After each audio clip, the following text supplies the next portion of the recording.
Haribo, can you hear me? I can't hear you.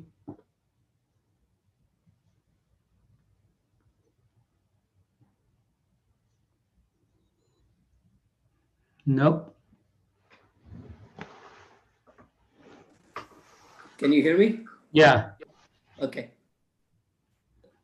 Haribol Prabhuji, I'll make you the host, and in a second, I'll put the YouTube as well so that we can share it on YouTube to everyone.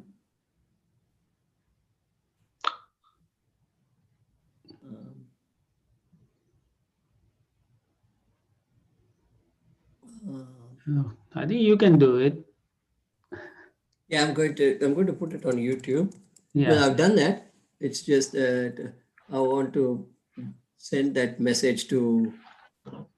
Okay, go ahead. Yeah, because I'm not so familiar with all this. Oh, wait. This. Hare Krishna, Prabhuji. Hare Krishna. I just arrived at this at Priti Masi's home. Haribo. So I'm going to Hare Krishna, Prabhu, Hare Krishna, Hare Krishna. So I'm just going to get myself a little organized and then I'll join you guys. I got the YouTube going. I'm going to post it on YouTube as well. With the wonderful. URL. Wonderful. That's good. And then in my bag, other bag, I have my chadar done with chadar.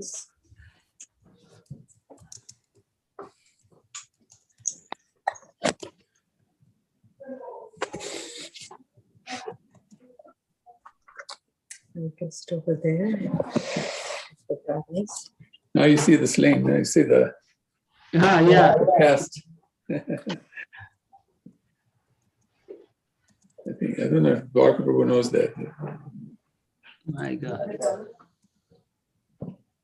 Oh, good. Wait, I'll just wait. Open it fully. Yeah. Wait, no, this leaves us.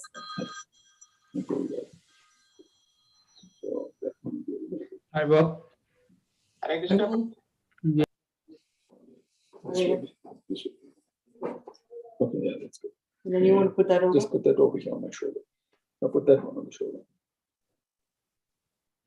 Got it. You got it. This is right over the other side. That's it. Got it. Then, is it there? Okay. Okay, and then I'll tuck it in. That way it won't come off. Okay, got it. That's it. Okay. Now, what about this sling? He can put his hand on top of the table if he wants to. Yeah, for now, I'll just leave it on the table. That way, we'll just leave the sling there. Yeah. You want some hot tea or something? No, water. Hot water. Okay, now where's your cell phone? Because in case you need it, all you have to do is call us from the cell phone. Yeah. It's in my bead bag. Is the bead bag here somewhere? Yeah, sure. Your mic is on, Prabhuji. My mic is on? Yeah. Oh, We good. can hear you. Oh, wonderful. And so what I'll do is I'll make you the host and Radha Krishna Prabhu the co-host, and then. Okay. Radha Krishna Prabhu will control the whole thing. I'm just there to be more or less like the, what do you call it? Tonto, Okay. He's So Lone Ranger. I'm the sidekick. Okay, I'll make him the co-host. Yes.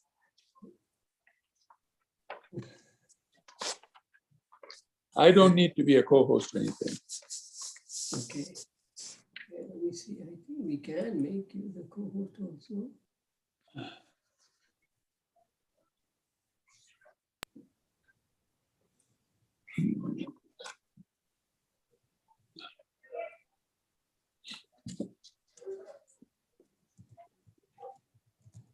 So Radha Krishna Prabhu, Neil Madhava Prabhu is going to do the singing. Okay. None of the Dallas crew agreed. The three that you suggested. All right. Yeah. Principally because I think they don't have the they're not power. and they're struggling with their families, trying to figure out what to do for different things, For some reason, our neighborhood has been one of the worst hit by the, It's a poor neighborhood, So wealthier neighborhoods, they still survive. Like this one is a wealthier neighborhood where I'm now.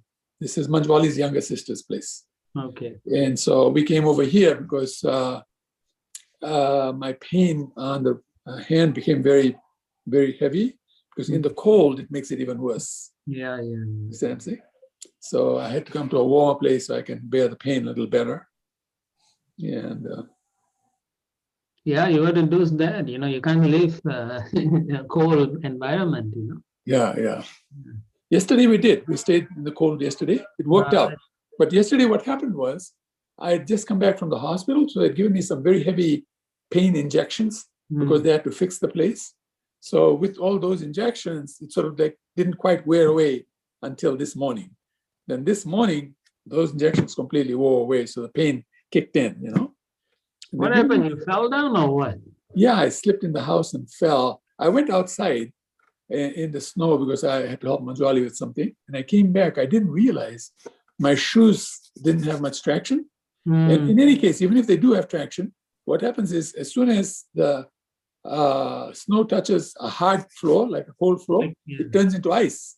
Yeah. So you're really walking on ice. And so obviously it's going to slip. So I slipped, Slick. Yeah. Anyway, like Richard Dwaja Maharaj said, this is my third thing. He said, they come in threes. So he said, you're good for another few years. There's no water now all the way in this place. Yeah. Yeah, man, that's crazy. That's so hard. So hard. I don't know what's happening. Yeah, man. It's tough. It's tough.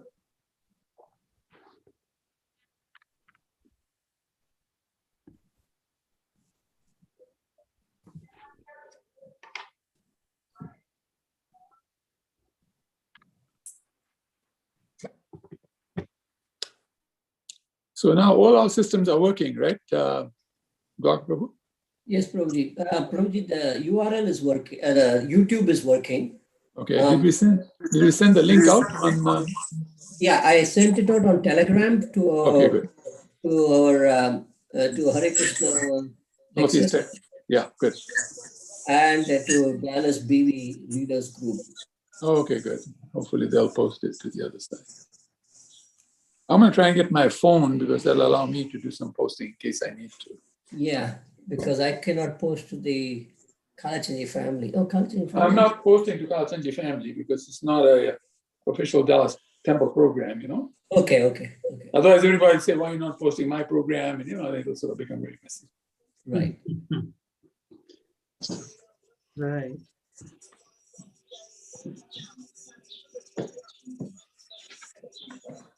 Dwaraka. Hare Krishna. Yes, Can you text me the link so I can send it to the devotees in Houston? Okay. One moment, Prabhuji. Yeah.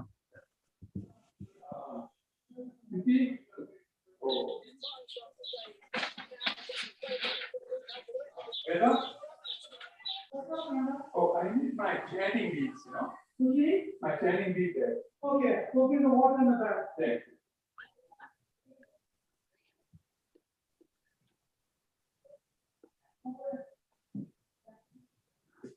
What's your number, Prabhuji? All right, I'll text you then.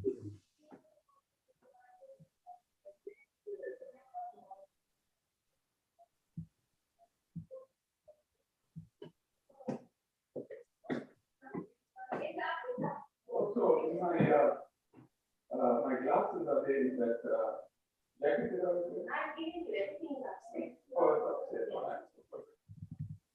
In the blue. And the blue, this one. Did you get it? So, I'm gonna put your water here. Yeah.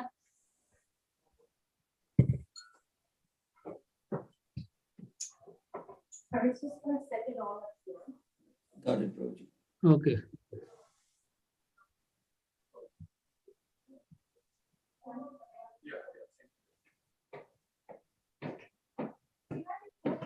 Yes. So just call us. Okay. You're the door open or close? Close, close. Do you get it, Prabhuji? Yes. Oh, sorry. I don't know if you're talking to me. Radha Krishna Prabhu, did you get it? Not yet. Huh? On your message, not WhatsApp, but on your phone. No, I didn't get it on my message. It's in. Let me add you to a WhatsApp. Then maybe WhatsApp is. Do you have WhatsApp, Prabhuji?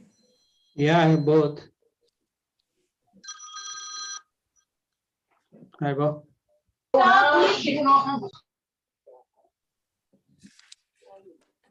Pardon? Was good and Prabhupada, yes, Prabhu.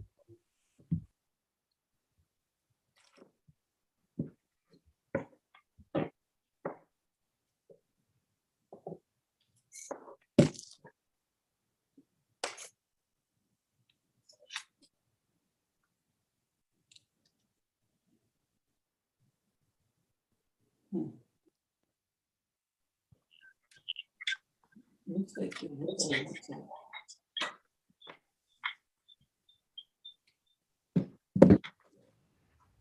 Did you? What's happening, Dwarka? 713-425-9185, right? Yeah. 713. Oh, okay. 1 minute.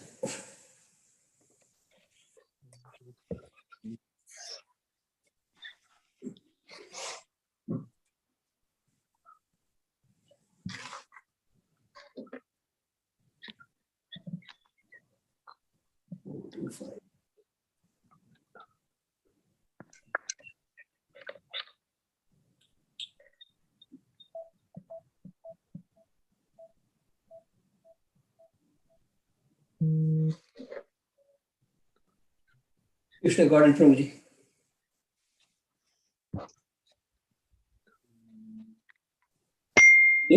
Yep, just got it. Okay.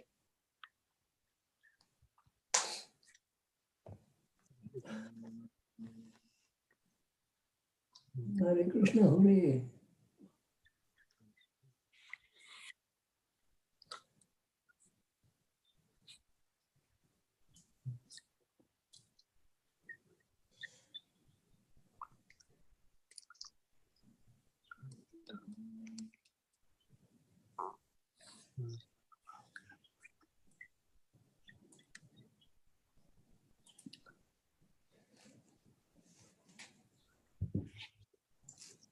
Can you see it on YouTube? Anyone can confirm that it's okay on YouTube?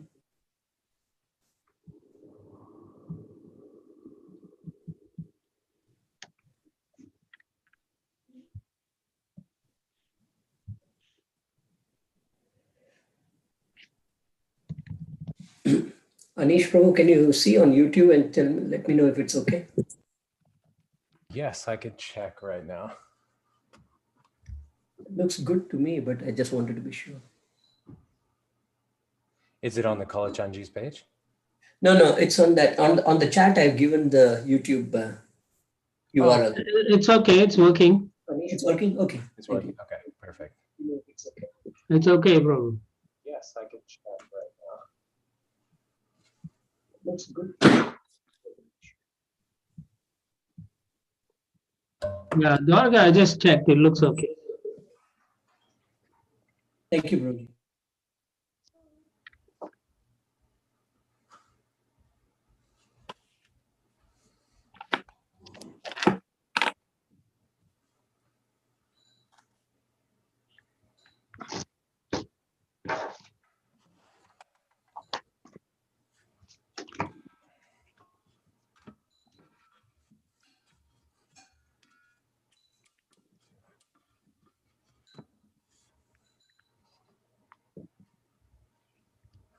Not reading the instructions. It was saying do it over internet call, not the other call you choose. Call from the phone. I didn't know that I did that.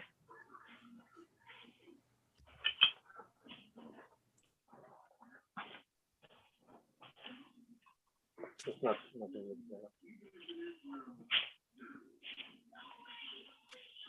Can you hear anything? Okay. You're sitting here and doing it? Yeah. Okay. There's somebody. You want to join us? I think when you want to talk, you have to undo your thing. Undo what? Then start, Taishana. Yes. Tap on the picture. I don't want to talk. Yeah, no, I'm just saying if you wanted to talk, you would have to do I'm on mute, right? Yeah. Tap on a picture. It should show you. So that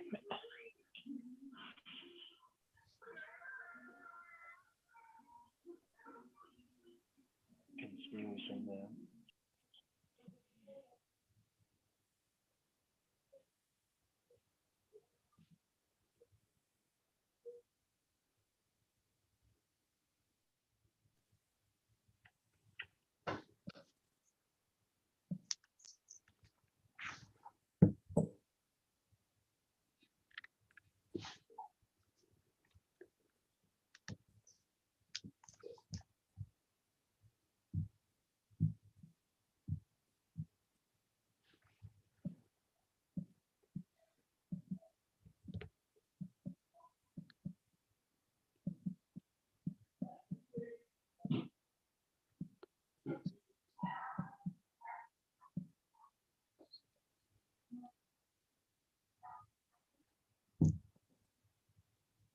So Nityananda, Prabhu.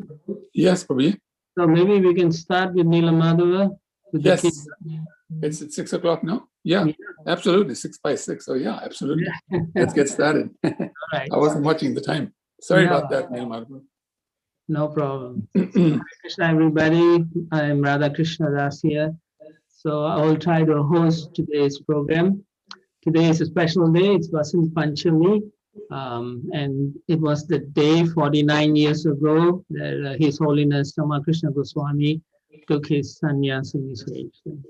And yeah, so without much ado, I'll ask Nila Madhava Prabhu to start with the kirtan. So Hare Krishna. Hare Krishna, thank you so much. So Radha Krishna Prabhu will go till 6:30. Is that right? Yes. Okay. Yes.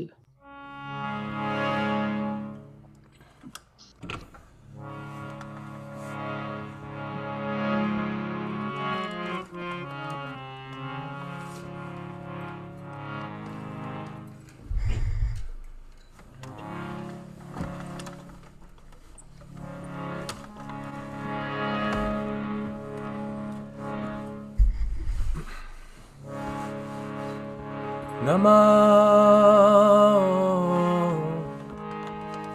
Vishnupadaya Krishna Prastaya Bhutale Srimate Bhakti Vedanta Swami Iti Namine Namo Vishnupadaya Krishna Prastaya Bhutale Srimate Bhakti Vedanta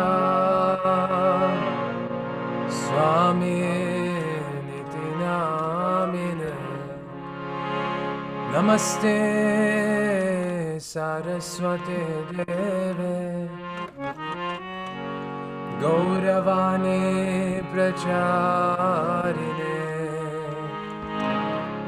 Nirvishesha Sunyavadi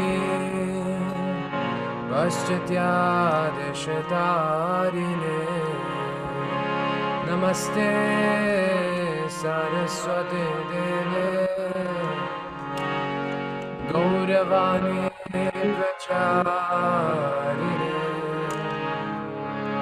Nirvishesha Sunyavadi Paschatya Deshatarine Jaya Shri Krishna Chaitanya Prabhu Nityananda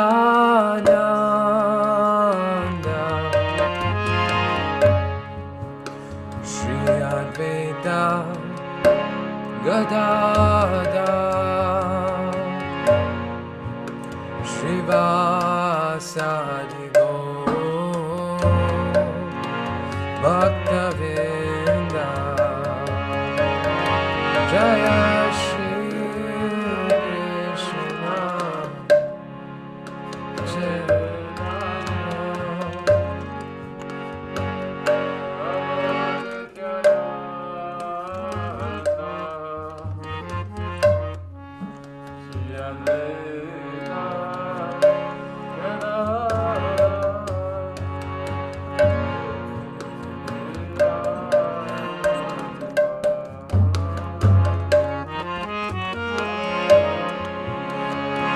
Jaya Shri Krishna Chaitanya Prabhu Nityananda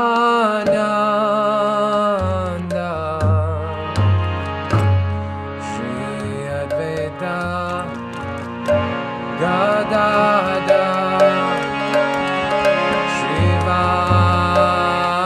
Srivasadi Bhaktavinda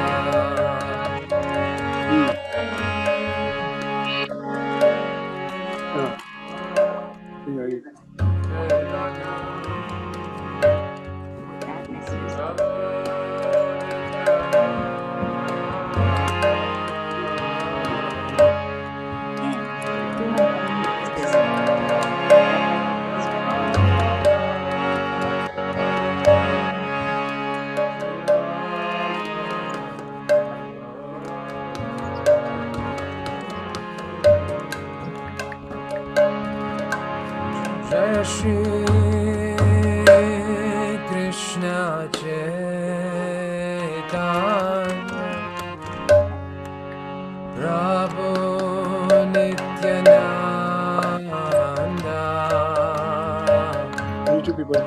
Shri Advaita Gadadhar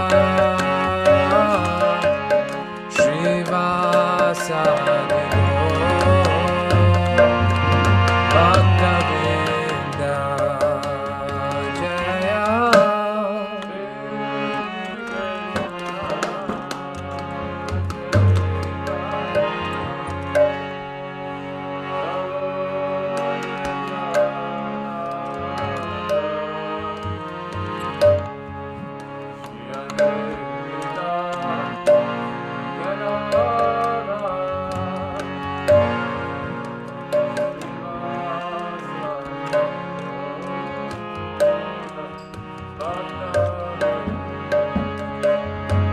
Hare Krishna, Hare Krishna,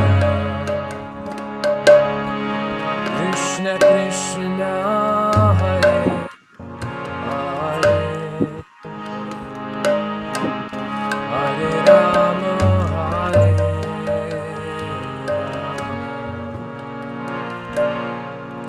Rama, Rama, Hare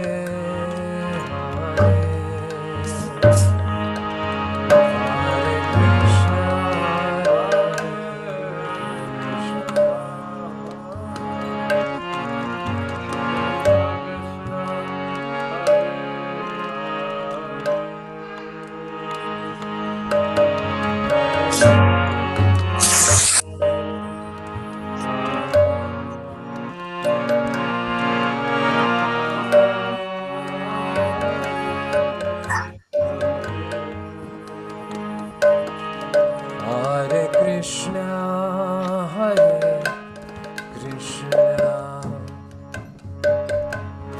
Krishna Krishna, Hare Hare,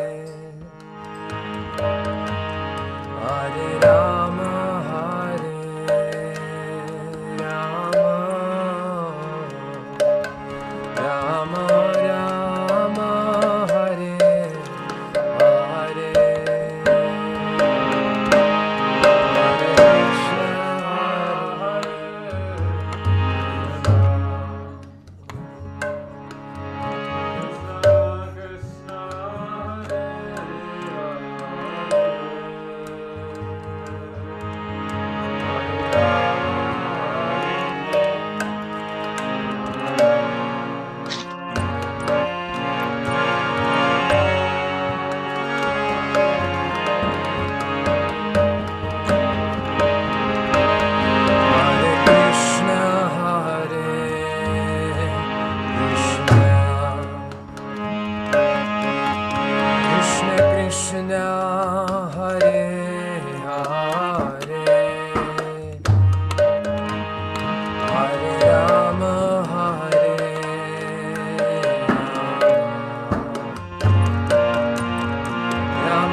Hare Krishna, Hare Krishna, Krishna Krishna, Hare Hare, Hare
Rama,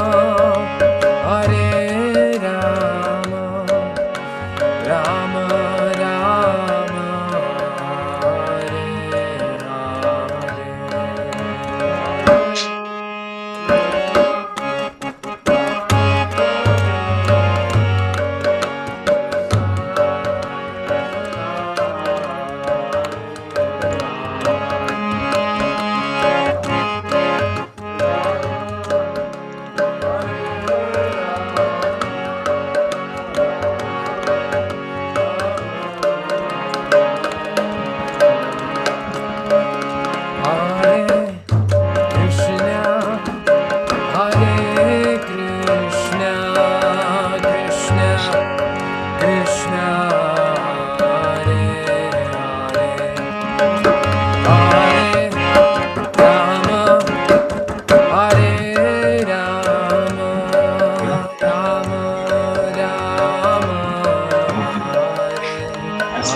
I'm getting it black. The only other color is black.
Hare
Oh God, there's Shamu Saki. Look at her.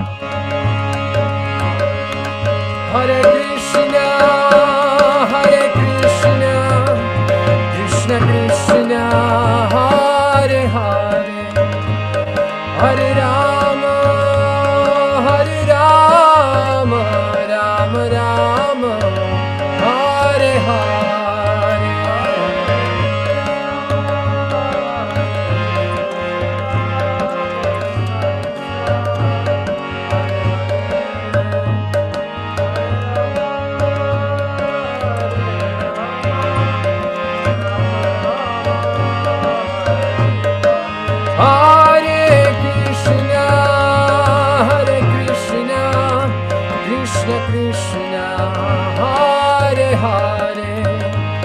Hare Rama, Hare Rama, Rama Rama, Hare Hare, Hare Krishna, Hare Krishna, Krishna Krishna, Hare Hare, Hare Rama, Hare Rama.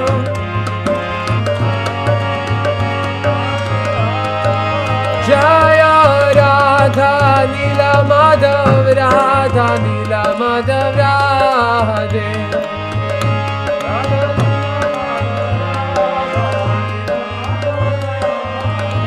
Jaya Radha Nila Madhav Radha Nila Madhav Radhe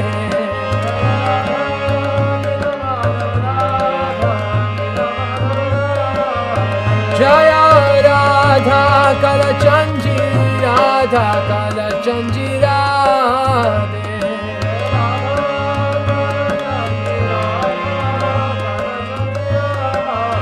Jaya Radha Kalachanji Radha Kalachanji Radhe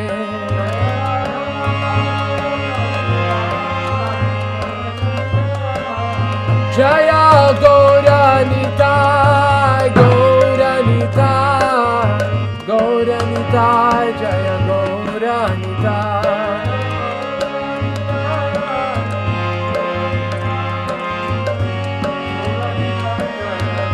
Jaya Jaya Prabhupada, Prabhupada, Prabhupada, Jaya Prabhupada.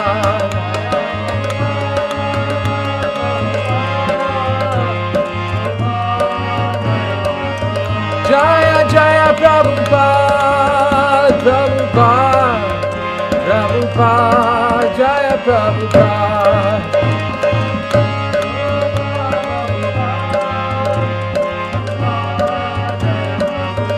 Jaya Jaya Gurudev, Gurudev, Gurudev, Jaya Gurudev.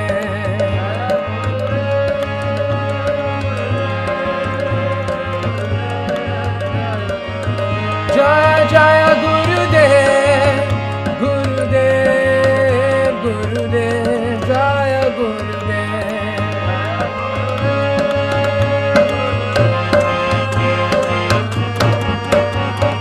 Nitai Gaura Haribo, Haribo, Haribo, Gaura Haribo. Haribo.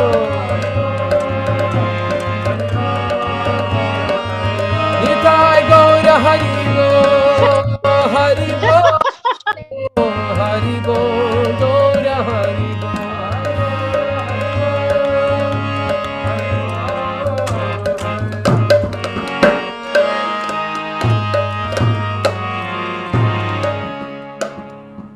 Gaura Premanandi, Hari Hari Bo. Thank you, Nilamadava Prabhu. That was such a nice, sweet kirtan you led. Thank you so much. So much. Hare Krishna. So once again, welcome everyone to this Zoom, this conference regarding His Holiness Tama Krishna Goswami Maharaj, or Srila Gurudev for most of us, for his 49th Sannyasa anniversary. So Nityananda Prabhu has asked me to start off speaking on this wonderful anniversary celebration.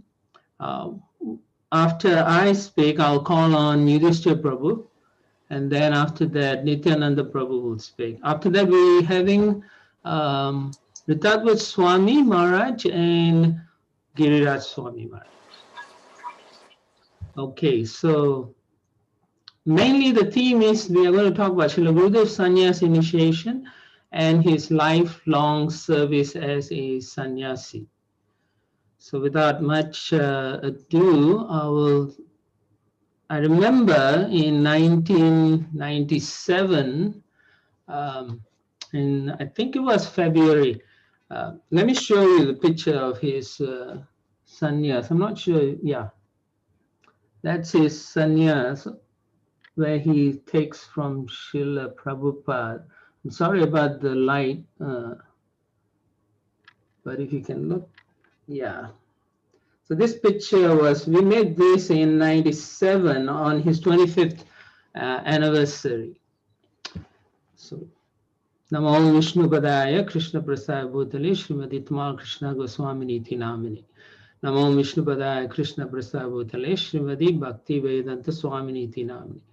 Namaste Saraswate Deve Gauravani Pracharini Nirvisesha Shunyavadi Paschatya Desatarini Vanchakapatrubhyascha Kripa Sindhubhyocha Vaitanampanabhyo Vaishnavebhyo Namo Namaha.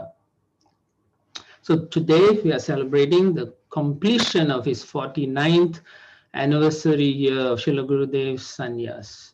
And I remember in 97, he called us up to Srila Prabhupada's room up in Dallas. So those of you who have been to Dallas, next to Srila Gurudev's room, the Srila Prabhupada's room that he originally resided. And Srila Gurudev sat next to Srila Prabhupada's murti, and then we were all sitting around him. All the bhaktins who were traveling, they were all sitting there. All the bhaktas were there. Durashaya Prabhu, Chaitanya Prabhu, Narottam Das Prabhu, and I also remember Nandini, her husband, Kartikeya, and there were others also. I can't just, it's been quite a while, so I can't remember everyone. But yes, we were all there. Chaitanya Chandra Prabhu also was there. He was sitting right in front of Gurudev. And I think Dharma was also there. So anyway, Srila Gurudev remembers that it was the same day as Vasant Panchami, which is today. And he remembers it was in 1972 in Jaipur, the temple of Shri Radha Govinda. And he was speaking how this deity was actually discovered by Srila Rupa Goswami, and then he said he wasn't really sure when his sannyas was actually. At that time, he wasn't sure about whether it was Vasant Panchami. So he wrote to Sweden, I think with Radha Charan Prabhu. He asked Radha Charan Prabhu to investigate.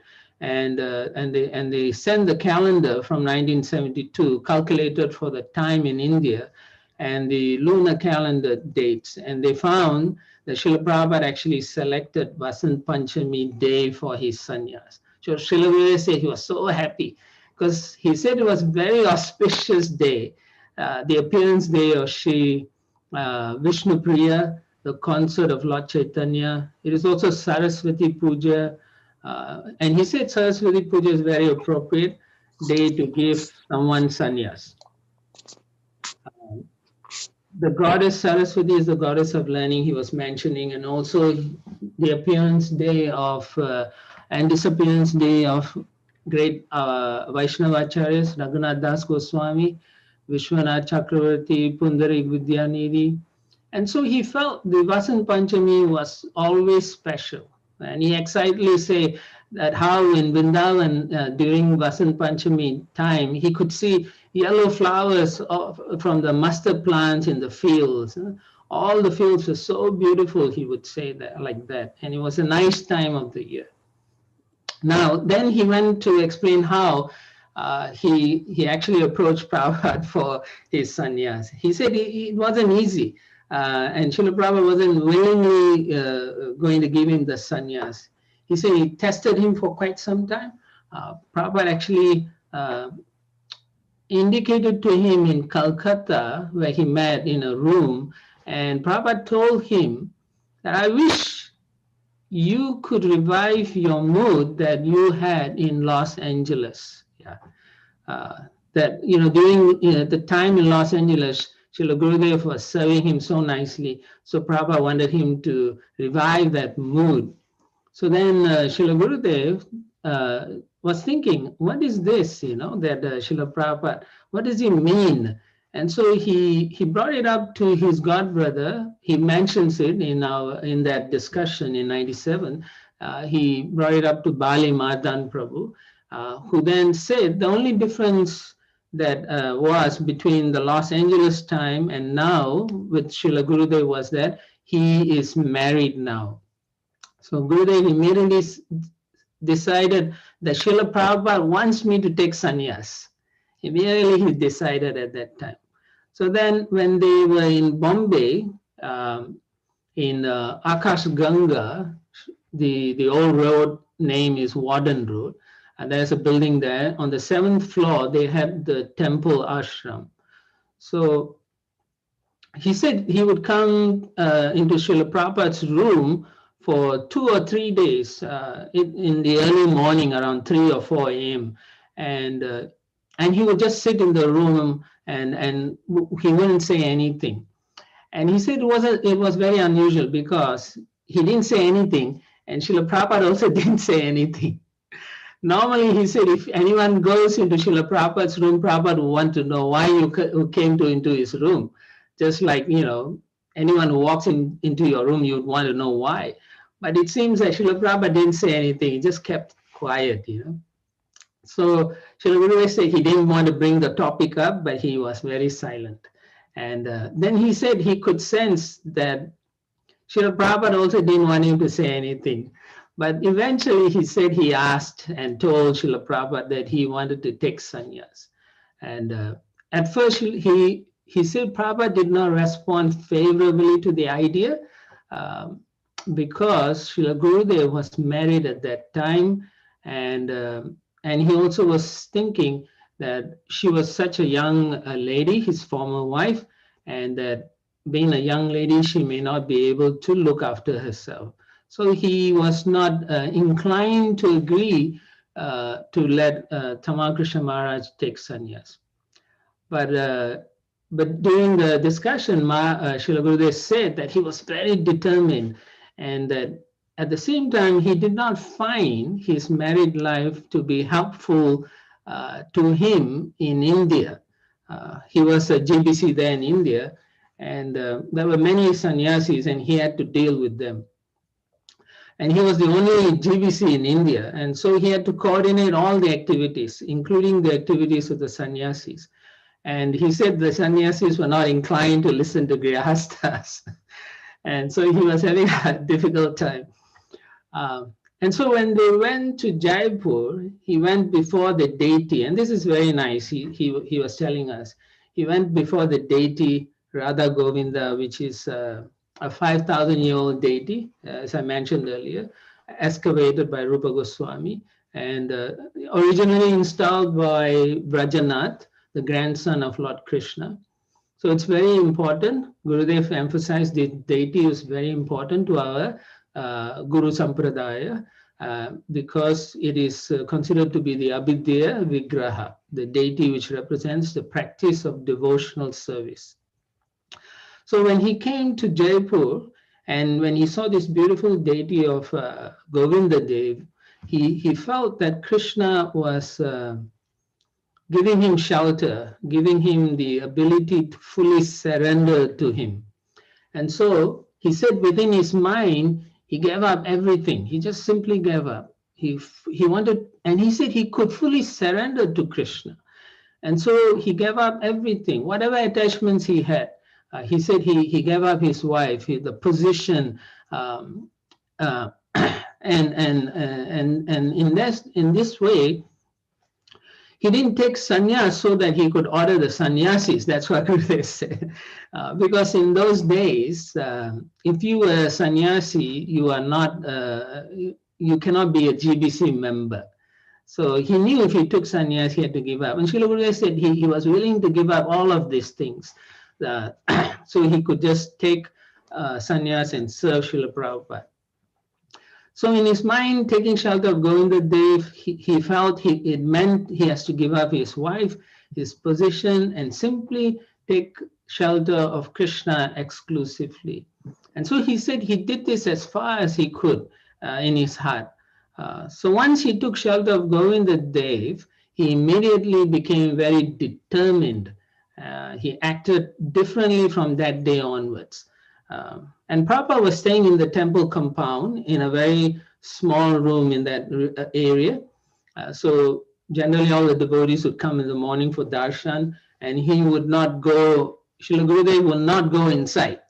He would sit at the threshold of the door. So he wanted to show that he has renounced his position as a leader.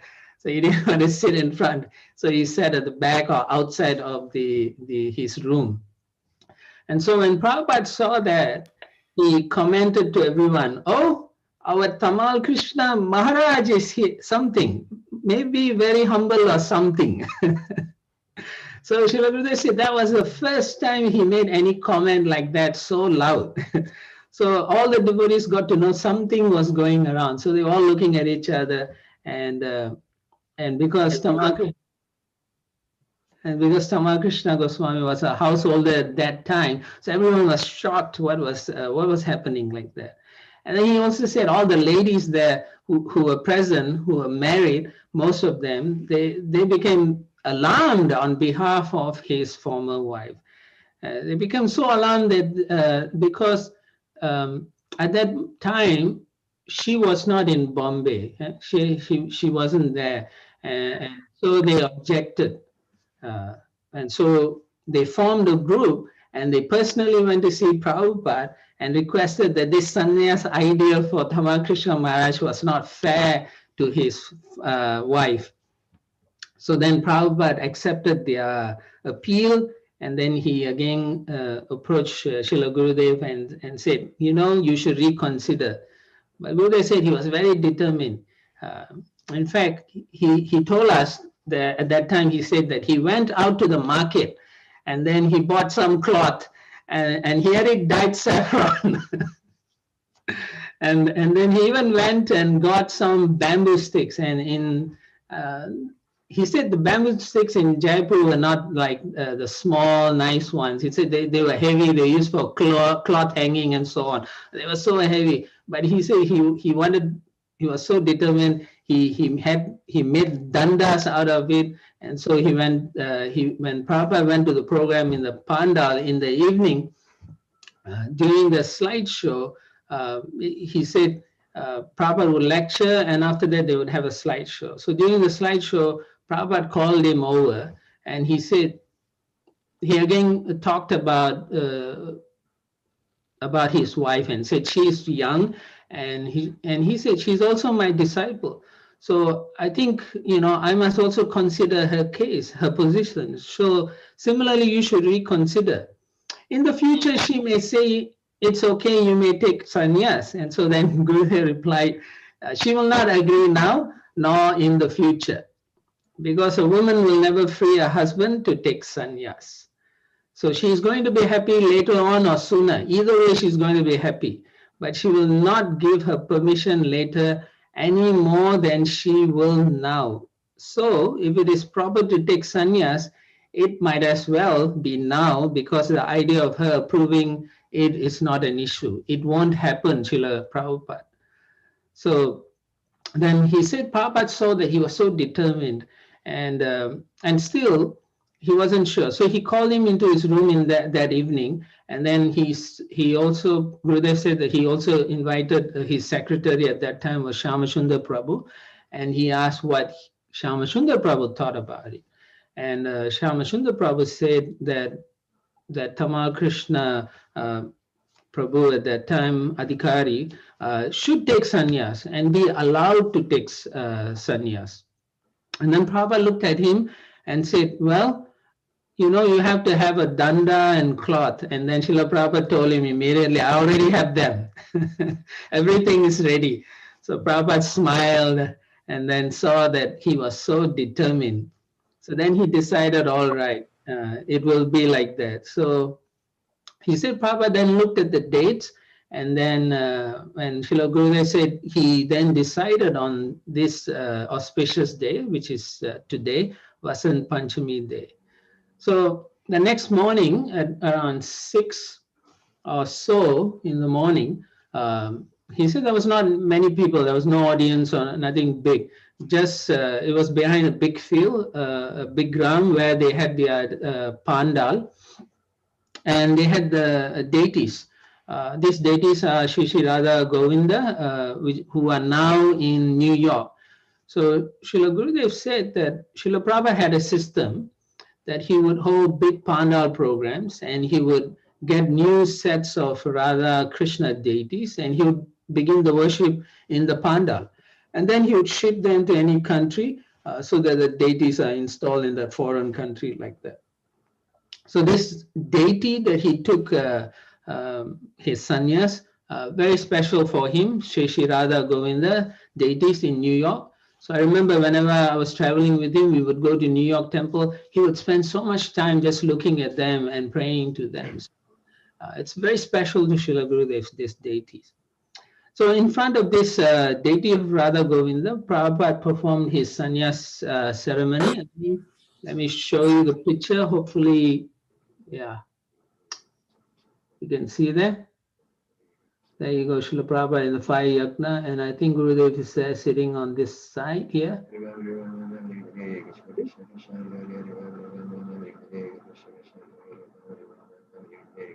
I can hear someone chanting. Can you turn off your microphone? Thank you. So yeah, in front of this deity, the sannyas ceremony was performed, and it was just Srila Prabhupada sitting there. And Gurudev said, Prabhupada did everything, the whole ceremony. So he gave him the name, and the name he gave him was Tamal Krishna Goswami. Srila Gurudev Ki Jai. So he said that was the first time anyone who took sannyas got that title Goswami. And Prabhupada told him, you have given up a very chaste wife, you have given up your position, so I'm giving you this title Goswami. Because just like the Goswami, they have given up their family, their position, and so on and so forth. And then after that, he called him into his room after the ceremony and said, what are you going to do? What's your program? You know, Prabhupada immediately asked him. So then Srila said that he immediately proposed and said, I will travel by foot all over India and preach myself. And Srila Prabhupada said, very good, go immediately. And then he said, after a half an hour, Srila Prabhupada calls him back and says, you know, that's not very practical. And he said, a sannyasi should have a companion, some assistants, a brahmachari assistant. So he said, go pick some assistants, and then you can make a party of brahmacharis, and they can travel with you. So at that time, Srila Prabhupada got a letter from, I believe it was in Africa, to go to Africa for preaching. And so he also had a program in Ahmedabad. So then Srila Gurudev was asked to go to Ahmedabad, and Srila Prabhupada wanted to go to Africa to do his preaching. So the next day, Gurudev also mentions that they were walking outside, and Srila Prabhupada took him for a walk. And while they were walking, he said there was a marriage procession that was coming by. It's a big band, and everything was really exciting. And so then Prabhupada told him, don't look. He said, now you cannot look anymore. And then he started to chant the sannyas mantra to him. Yeah. So it was like that. So practically, you know, this he told us to all of us in Dallas in 1997. It was in February, similar time. And I remember it was cold also sitting there. But yeah, so, and then after that, he asked different devotees what they thought about his sannyas and how it affected them and so on and so forth. And obviously, he also asked me how his sannyas affected me. And so when he asked me, I said, yes, that one of the first things Srila Gurudev asked me was what I thought about family life. And I said it was kind of like hellish at that time. And then he said, that's right. And then when I mentioned that to Srila Gurudev during this discussion in Srila Prabhupada's room, Srila Gurudev immediately said, Prabhupada also asked me the same question the first time I talked to him privately. And he said, what is your decision about whether you want to remain a brahmachari or get married, you know? And then Srila Gurudev told Srila Prabhupada, I will remain a brahmachari. But then he said that somehow or other he didn't keep his determination at that time. But then he also acknowledged that Srila Prabhupada pulled him out of household life very quickly, less than 2 years. And so he said that was not very long. But he asked me that question the first time I ever spoke to him personally. And then he said, will you be married or not? He wanted to know directly. And so Srila Gurudev said, as soon as he said no, Srila Prabhupada said, because 75 chance if you are married is that you will not get out of the material world. He said that. He told him, 75% chance you will not get out of it. But 25% is a pretty good chance. You just have to make sure you are in that 25% category. So then Gurudev was telling all of us, not that there's any guarantee that sannyas or brahmachari, in other words, you know, how many people remain sannyas or brahmachari also? So very few. So ultimately, he said the ashram has to be suitable to the individual. The varna and ashram has to be suitable. So that's when he ended the whole discussion during that time. So that's my contribution, and thank you very much for your kind attention. I will ask now Yudhishthira Prabhu, who was Srila Gurudev's long-time secretary, and Gurudev also said he was his permanent secretary. So take it away, Yudhishthira Prabhu. Do we want, Ritavija Maharaj is on the call. Do we want to ask him to say a few words first? I was told he will speak after Nityananda Prabhu. We're sure? Yes, the sannyasis will be speaking in the end. We'll finish off with the sannyasis so that, we live with the right mood. Namo Vishnupadaya Krishna Vistaya Bhutale Shrimati Tamal Krishna Goswami Niti Namane Vancha Kalpatruvischa Kripa Sindhu Vyavicha Ptidanam Pavanebhyo Vaishnavebhyo Namo Namaha. I want to share two pictures. One I hold dearly is this one. Many of us have pictures with Srila Gurudev. So I'm not sure if you can see it. And then he gave me this picture of, and I think he told me it was taken the day he took sannyas. And this is a picture of Radha Govinda in Jaipur. Let me see if I can. So he gave me this framed black and white photo. I don't know when, but it's, if anyone knows differently that it wasn't taken on that day, just let me know. So Srila Gurudev was in New York with Srila Prabhupada. And he asked Prabhupada, what is the little stick attached to the end of the sannyas danda? I don't know if any of you heard this story. So Prabhupada said, I don't know, I never asked. And then he said, ask the Gaudiya Math, they will know all these things. So shortly thereafter, maybe a few days, there were some Gaudiya Math brahmacharis in New York City, and they were invited to have lunch with Srila Prabhupada. Apparently, it was a sweet meeting, and Prabhupada asked them that question. And Gurudev was not there, apparently, at that lunch. And they answered, it's the Jiva Danda, and represents the Jiva surrendered to Krishna. Then, after they left, Prabhupada was riding the elevator with Srila Gurudev.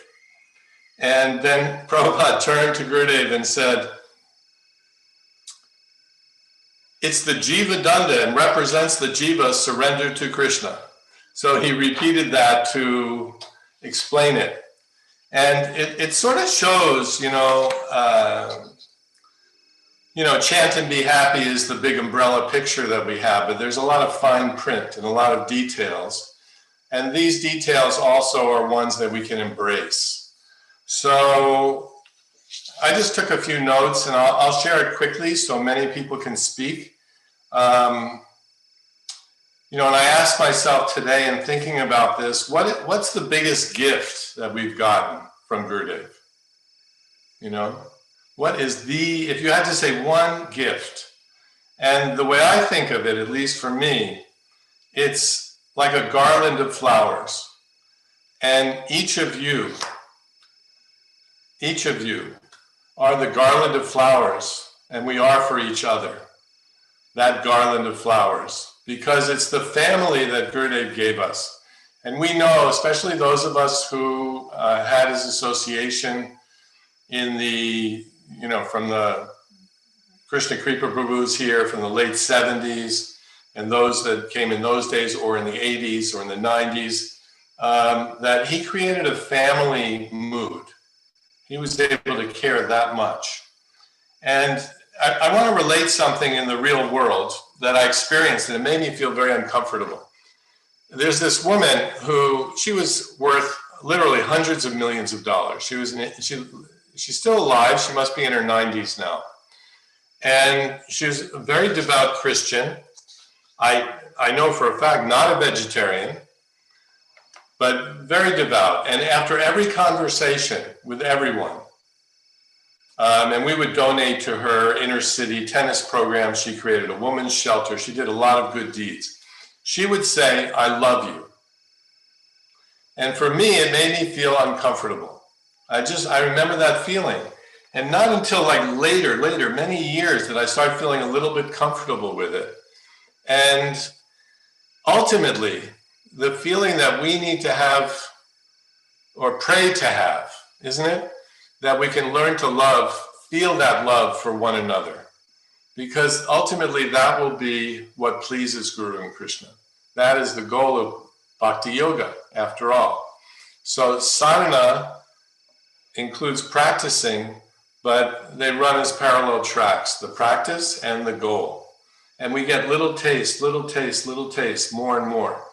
So I just wanted to share that thought that I had. And when we say the Jayam Vishnupad Paramahamsa Parivrajagacharya, when we say all those prayers after a kirtan or after, right? What is the last thing that we say? We say, all glories to the assembled devotees. All glories to the assembled devotees. All glories to the assembled devotees. And this indicates how prominent and important in our Gaudiya Vaishnava tradition it is to praise others, to develop love for each other.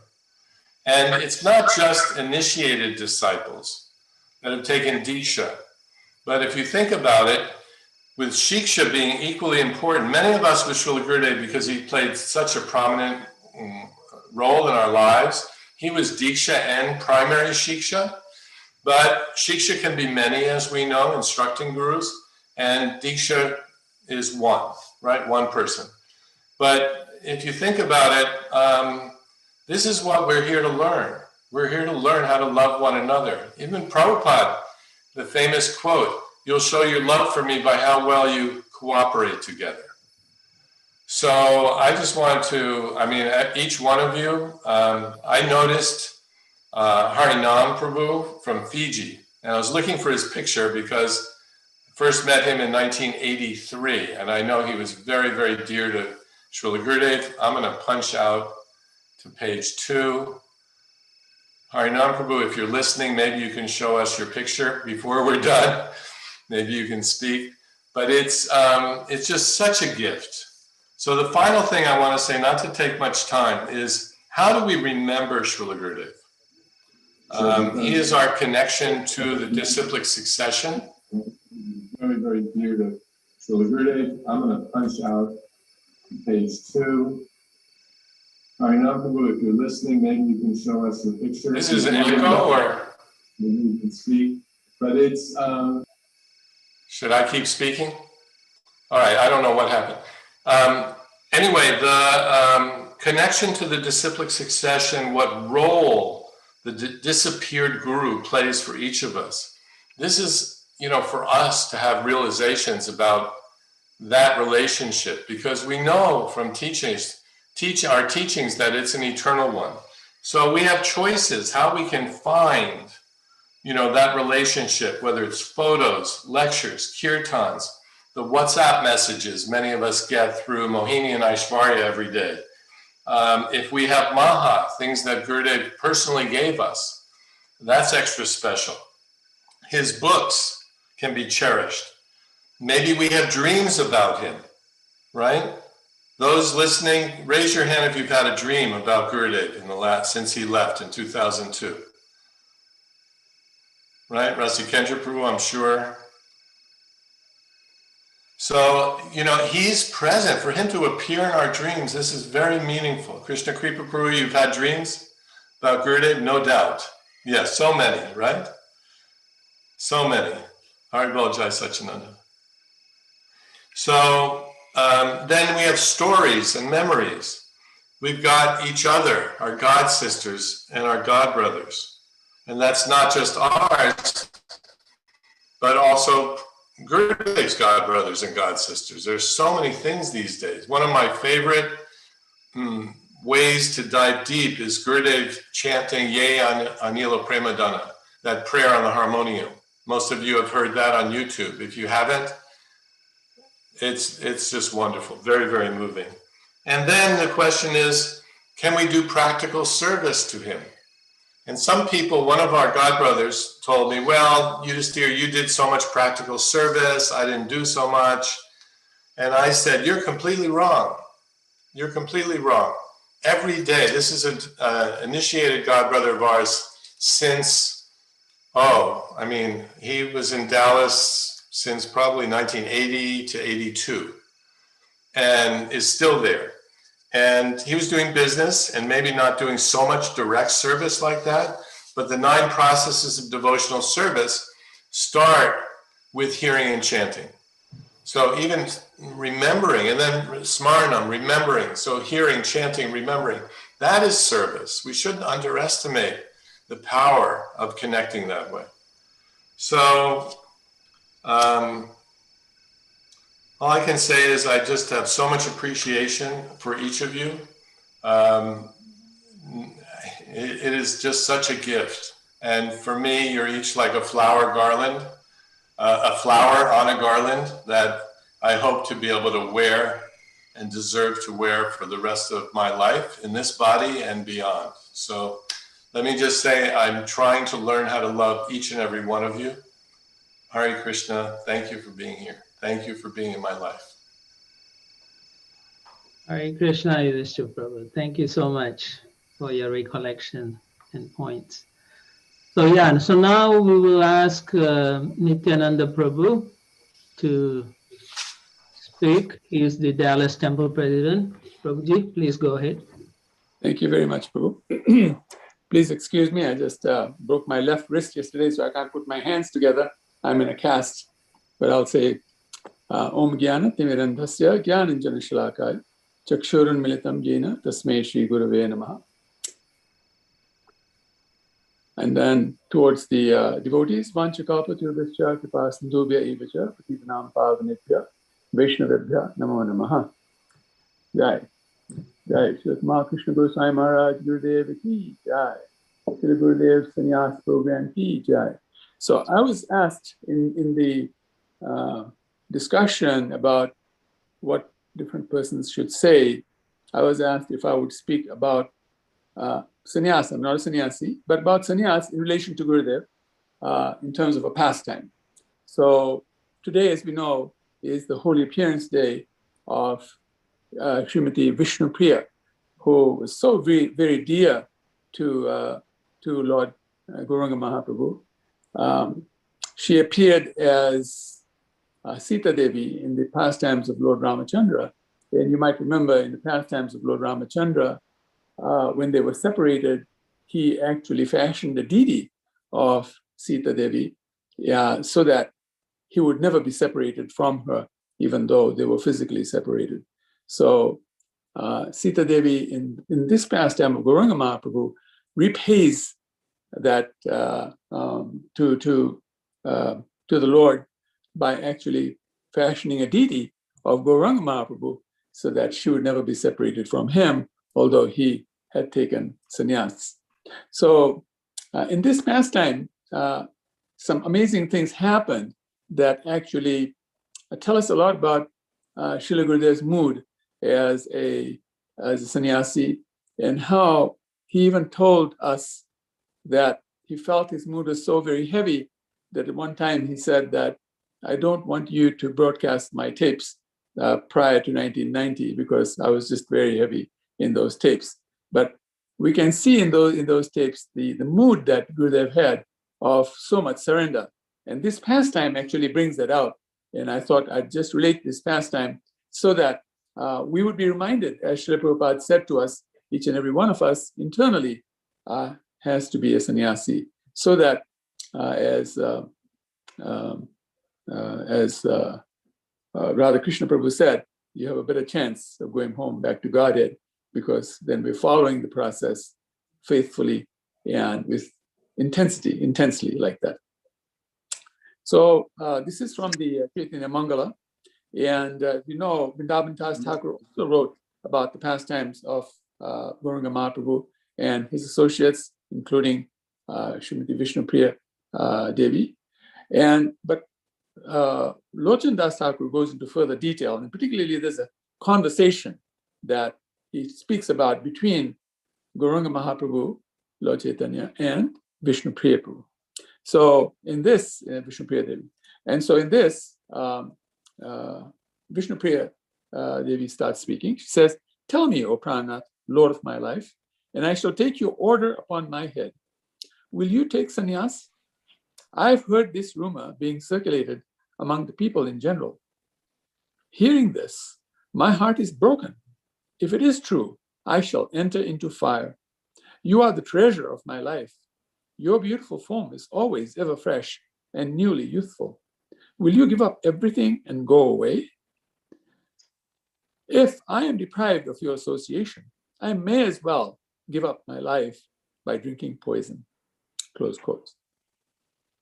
Hearing the pitiful words of lamentation spoken by Vishnu Priya Devi, Sri Chaitanya Mahaprabhu smiled a little and spoke as follows, quote, "Listen, O you who are dear as life itself, please don't be in any anxiety.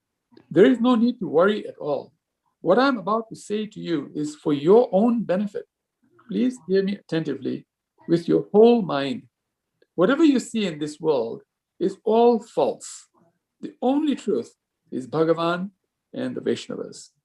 Without that, whatever you see is all illusion." I really liked it when Yudhishthira Prabhu brought this point out, that really this is where our focus is, in building a very wonderful, loving relationship with the deities led by Gauranga Mahaprabhu and the devotees who are God brothers, God sisters, and even those who have not taken initiation, but actually have love for Krishna in their hearts.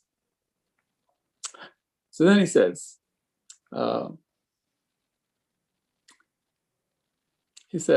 "Know this for a fact. Sons, wives, husbands, ladies, fathers, mothers, and everything else, all these relationships are illusory." And Prabhupada actually explains what the difference between illusory and something that's false, the word false and illusory. So he gives the example of how sometimes in the dark, we may mistake the rope as a snake. So the rope is real, it's not false. But because we take it to be a snake, we're an illusion. That is the illusory part of it. And so in the same way, in our relationships that we have with our family members and others, it becomes illusory if we don't see the presence of Krishna in everyone and respect everyone like that and have such high regard and love for everyone. And this is something that Gurudev actually taught us. Many times as disciples, we would actually favor him for initiation by persons who we found interested in Krishna consciousness, and he would chastise us and say, that is not the program. The program is that they must become devotees. Let them choose their spiritual master from their own heart. And that way, a very wonderful relationship will develop with everyone, whether they are disciples of a particular spiritual master or disciples of another spiritual master, like that. So then he says, they are temporary and transitional. In one lifetime, we have one set of sons, wives, husbands, mothers, and fathers. And in our next life, this changes. Other than the lotus feet of Sri Krishna, we have no real family. Everything else that we see as our family is an illusion of Maya. What we see as man and woman is unreal. Beneath the surface, all souls are spiritual energy. The relationship between men and women is an illusory connection of Maya. Sri Krishna is the real husband of everyone. He is the master. Everything else is material. But unfortunately, this is not understood by people in general. The souls are embodied in a mixture of semen and blood, from which it is born into a body composed of stool and urine. In this way, the soul moves upon this earth in ignorance. From boyhood to youth to old age, we suffer different miseries, all the while mistaking the housing of this body as our real self. Absorbed in false ego, we make friends, maintain attachments, suffering abuse, and are gradually cheated by old age. Even hearing the truth, however, still our eyes are blind, and while our suffering in the material world brings us to tears, we never worship Govinda. Forsaking Krishna's service, we maintain these bodies in the material world of birth and death, trapped in the bondage of Maya. Mad with false ego, we have forgotten our Lord, and so we ensure our passage to hell. Your name is Vishnu Priya. However, fulfill the real purport of Vishnu Priya and do not lament for what is false. Remembering what I have said here, cast your worries at a distance and always think of Krishna within your heart day and night. Close quotes. So having conveyed all these divine instructions to Vishnu Priya Devi, the Supreme Lord Sri Gauranga revealed to her his four-armed form, thus making her understand his absolute platform, his absolute position. At that time, he told Vishnu Priya Devi, quote, "You see before you the Supreme Lord. Cast your Mayik, lamentation away. Mayik mean of Maya, M-A-Y-I-K, lamentation away. At this, Vishnu Priya Devi became joyful within her. Her grief and pain vanished, and her heart became blissful upon suddenly seeing the Lord's four-armed form. After hearing the instruction of Lord and seeing his absolute form, Vishnu Priya cast off her bewilderment, but her mentality of taking the Lord as her husband was intact. At that point, she fell at the feet of the Lord and said, quote, "O Lord, please listen to me.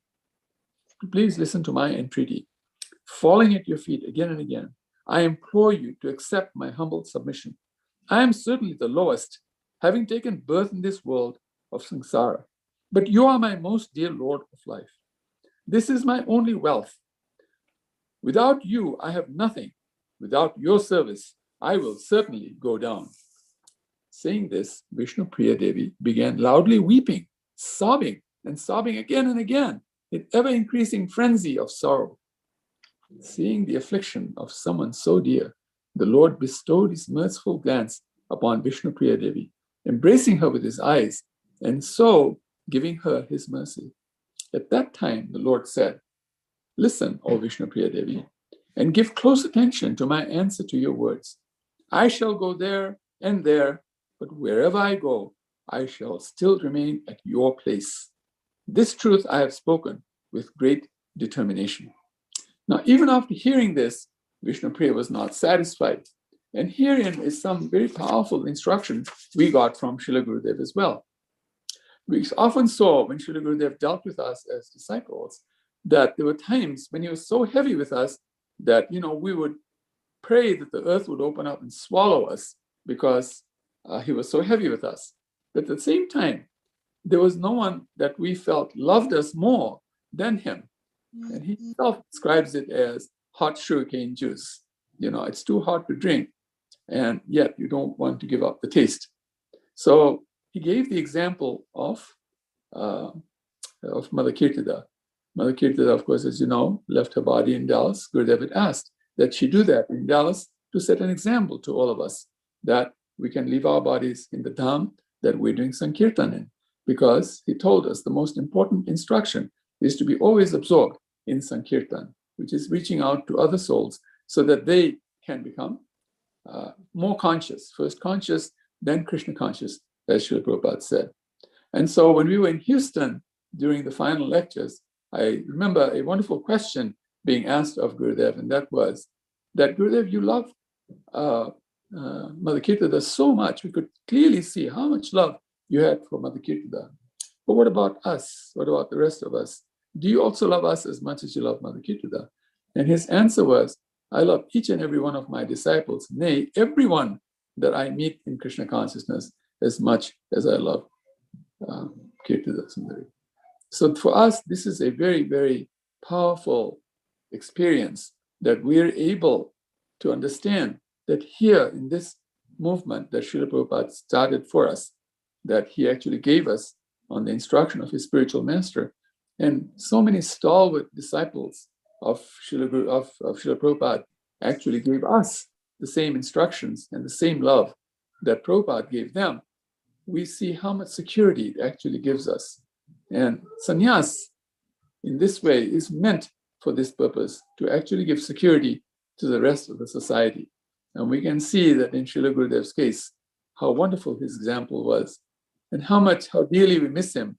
And at the same time, we have his instructions. And so how dearly he's close to us at every moment. Srila Prabhupada often said that he was never separated from his spiritual master. And so in the same way, how Gurudev dealt with us gave us this great benefit of being able to always remember him and never forget him. And as Yudhishthira Prabhu was saying, in the lives of so many devotees, and whether they're disciples or not disciples of Srila Gurudev, he comes in their dreams and gives them so many wonderful instructions, encourages them in some ways, discourages them in other ways, always for the same purpose, and that is solely Krishna's pleasure. And so I thank all of you wonderful souls for blessing me with your association. And attending a program like this, we can associate with one another this way also. So please, we had asked if anybody would like to speak, and so those who had mentioned are the ones that were mentioned. If we have time, if we can continue after 8 o'clock to hear more people speak. But I will now ask Radha Krishna Prabhu to introduce Ritadwaja Maharaj. Srila Ritadwaja Swami Maharaj ki jai. Jai. Ritadwaja Swami Maharaj ki jai.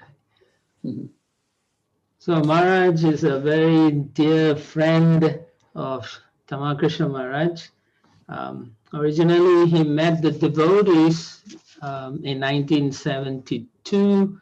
He became duly initiated in June 1977. And he was serving as a Sankirtan leader and Bhakta leader in Gainesville. And at that time, His Holiness Hridayananda Maharaj became very interested in Maharaj and made him his traveling servant and secretary. And together they would preach and travel in South America and Florida. And in 1985, Maharaj took sannyas from Hridayananda Maharaj. And since then, most of us have seen Ritadwaja Swami, know that he has an amazing ability to connect with the youths, especially here in Houston and Dallas. And during 1999, when Tamakrishna Maharaj had a prostate surgery, Ritadwaja Swami came to help him in his recuperation. He became his coach. Maharaj would say, I'm the coach, and so he tried to help Tamakrishna Maharaj, during his recuperation period. And he has encouraged so many of us, Gurudev's disciples, as well as others, to always focus and do our devotional service nicely for the movement and to our spiritual master. So without further ado, Srila Ritadwaja Swami Maharaj ki, please, Maharaj. Hare Krishna. Vanchakopa Tribhyascha Kipasindhaveva Cha Patitanam Pavanevya Vaishnavevyo Namo Namaha. Omagyantamarandasha Jananjana Shalakaya Chakshurman Kandena Tasmai Shri Gurave Namaha. Nama Om Vishnu Padaya Krishna Prestaya Bhutale Shrimate Bhaktivedanta Swami Nityanamane. Namaste Saraswati Deve Gauravani Pacharine Nirvasesha Sunyavadi Hashtag.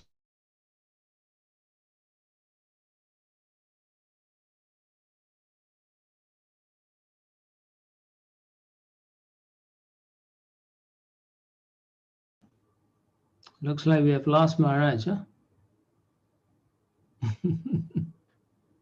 Yeah, I think he's still speaking, but we can't hear him. Maharaj.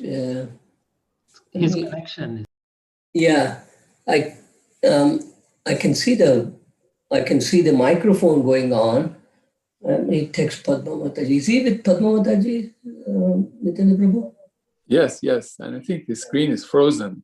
Yeah, his screen is frozen. So that's why. Maybe now he's gone out. He has to come back. Yes. Yeah, we'll give him the time to come back. Yeah.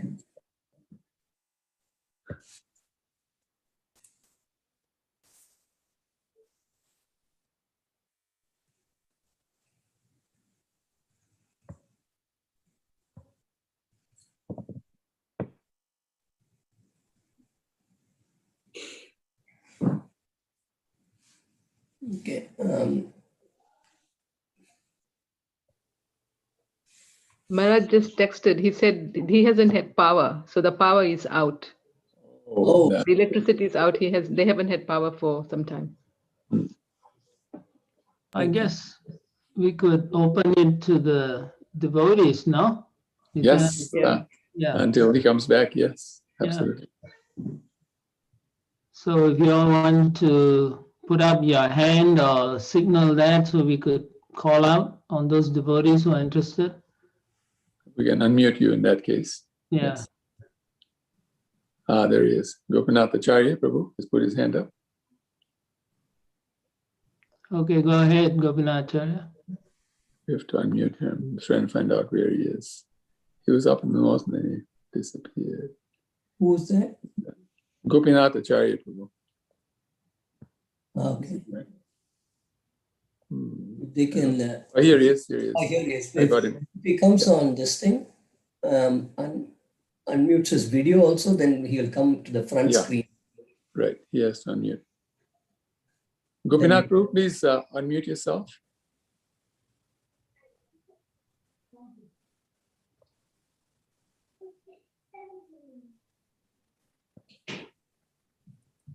I don't think he's got the message.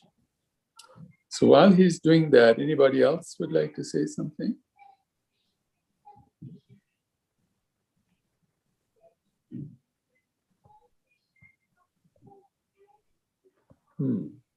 Rasikandra, do you want to speak? Rasikandra Prabhu is there? Hare Krishna. Oh, there. Wonderful. Hare Krishna. I was really hoping that I can hear the devotees speak. But interestingly today, of course, you all know with all this weather fiasco going on in Texas, so it's like really hectic day for me. But I was really looking forward to this event. So Namah Vishnu Padaya Krishna Prasthaya Bhutale Shrimate Tamal Krishna Goswamini Iti Namine Namah Vishnu Padaya Krishna Prasthaya Bhutale Shrimate Bhaktivedanta Swamini Iti Namine Namaste Saraswati Devi Gauravani Pracharini Nirvishesha Shunyavadi Paschati Desatarine Panchakalpatarvyasya Kripa Sindhuvye Vachapatitanam Bhavanebhyo. Hare Krishna, can you hear me? Oh, Maharaj is back. Very good. Rasikandra, it's your potency. You got Maharaj back. So Gurudev doesn't want me to talk. That's what I took it as. Okay, that's good. Who speak? I can't. I'm on my phone, so I don't know who is speaking. You're speaking, Maharaj. You're speaking, Maharaj. Okay, so unfortunately, when I was off Operation Seas, the power went out again. So, Hare Krishna won. The light in my room is the computer screen and my phone screen. But thank you for the invitation to be here with everyone tonight. And I thought I would see the screen on my phone, but I guess that won't happen. And my phone is fairly charged, so we didn't have power all day today. So, where to begin? I think I'd like to begin by Radhakrishna Das Brahmacharya Prabhu's, what would you say, you would call it a story or a recollection of the whole day. Where did you find that? Was that something, because you didn't get the first part of the class, was that some notes you had, or is that in Servant of the Servant? I can't remember it being in the Servant of the Servant, that detail. There was a class that Gurudev gave in 1997 on his 25th anniversary. Oh, okay. Got it. Well, let's see here. No, this is a new one for me. I just started getting used to talking on Zoom, and now I have to talk in a phone on a screen without anybody. I guess I can do this. So we're learning as we go. One of the things that Yudhishthira mentioned was that the goal is to find the love and to have that loving relationship.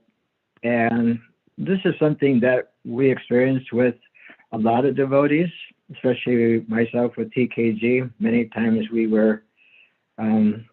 showed much affection to each other, and but we never said the love word. It was like a 4-letter word in ISKCON, and I hope that's okay.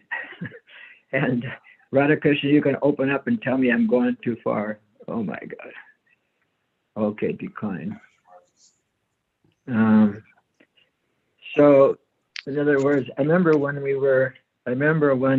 after the surgery, and he was pretty much healed up, and I had to go take care of my mother who had brain cancer. And he walked me down the hallway of his quarters, and we just looked at each other, and both of us were speechless. We were both speechless at that time. The emotion was quite high, I can say, quite high, or what I think the better word would be very, very intense.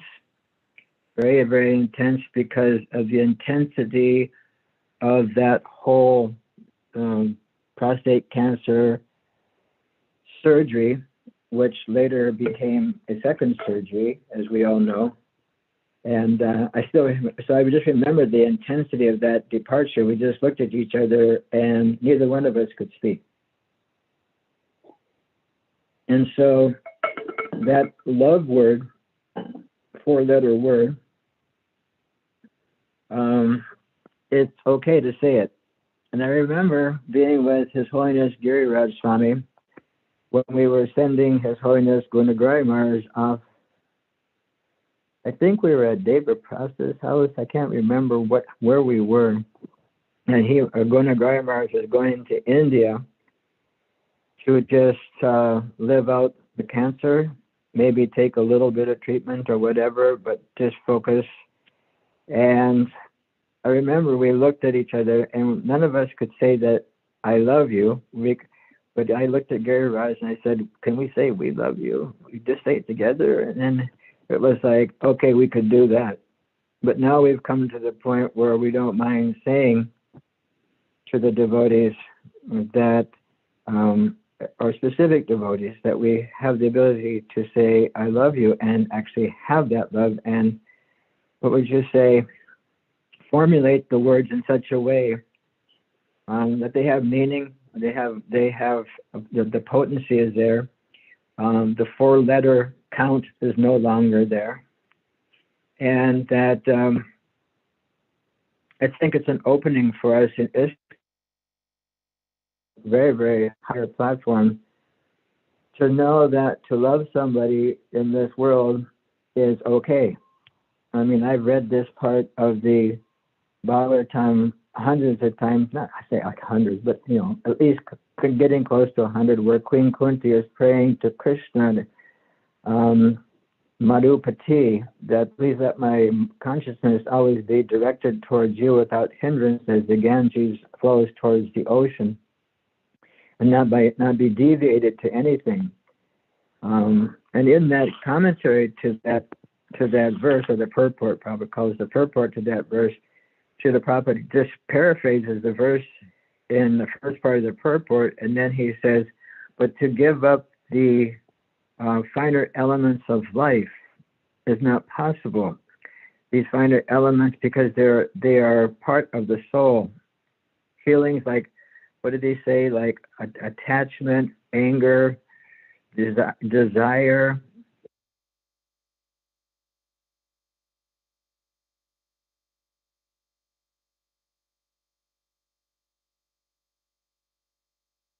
Are aspects of the soul to have these things, and as Prabhupada writes in the purport, to give up the finer parts of life, the finer issues of life, such as these natural feelings.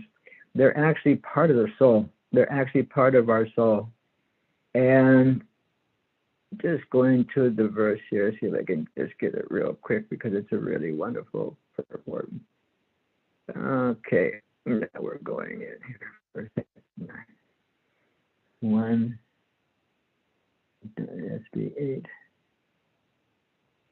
So I'll just, anyway, I'm gonna try to go through here. No, that's not.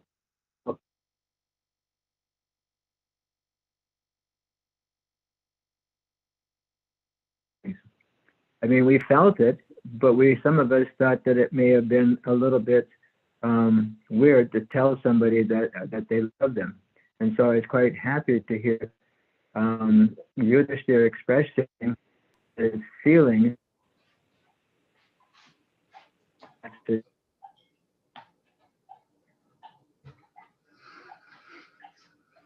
All right, thank you.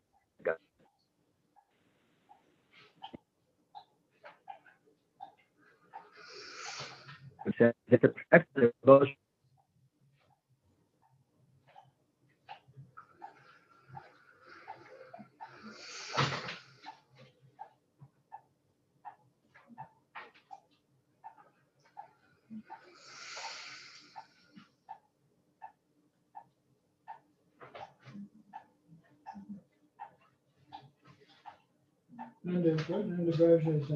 Yeah, I saw. That is on there too. Chitra Radhika.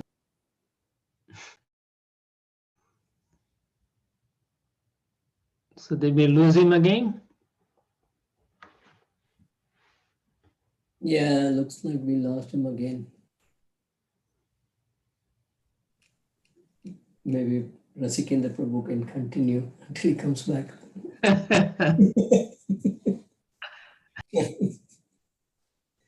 No, I'm sure because it's the power outage, that's what. Yeah. You may not have much power in that. Okay, Rasikandra, why don't you go ahead, and then with your potency, Maharaj may come back. Okay, guess what? Here we are. Somehow or another it dropped. Can you hear me? Oh, Maharaj is here. Oh, sorry. Radha Krishna Das Brahmachari Prabhu. Can you hear me? Yes, Maharaj, loud and clear. Go ahead. Okay, sorry. Somehow or another it just dropped. I have no idea. I'm not in charge. But anyway, I was reading that little purport where Srila Prabhupada describes that the perfection of pure devotional service is when all attention is diverted towards the transcendental loving service of the Lord. But then he really opens it up and says to cut off the tie of all other affections does not mean complete negation of the finer element.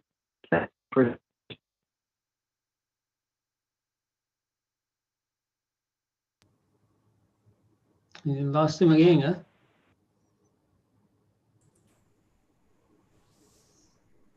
I think he may be keeping the book down and up, and maybe that is where he's getting dropped or something.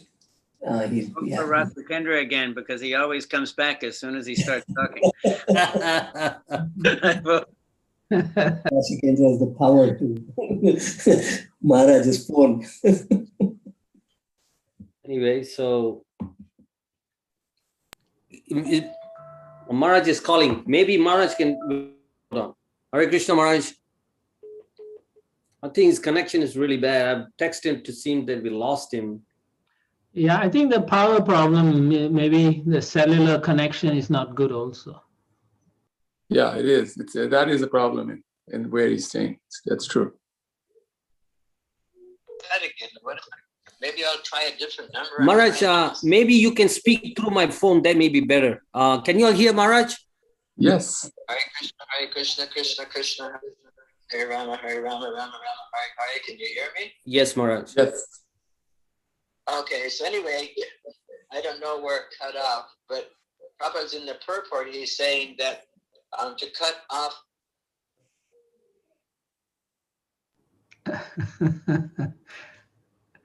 Maharaj is loud and clear. I don't know what happened. Not possible. A living being, can you hear me? Yes, Maharaj.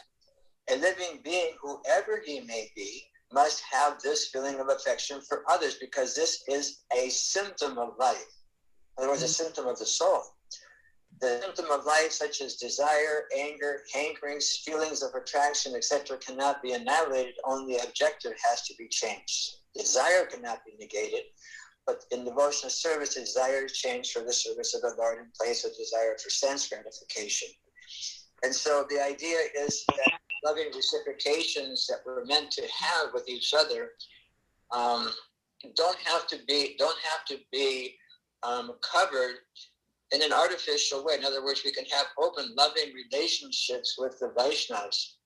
Open, loving relationships doesn't mean for sense gratification, but what it means is that these feelings of affection for each other, true feelings of affection that are naturally there.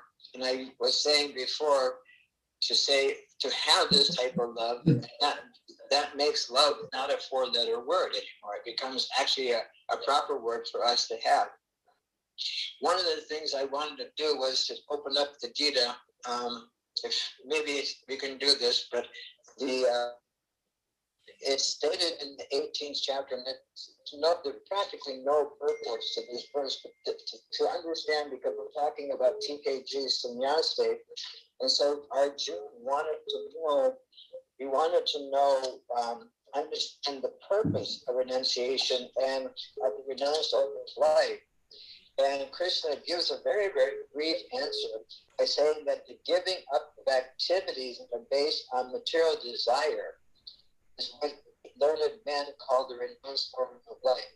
So give material activities that are based on sense gratification is the sannyasa order, and the giving up of the results of activities is what the wise call renunciation. And these two things go hand in hand, because we can learn from the third.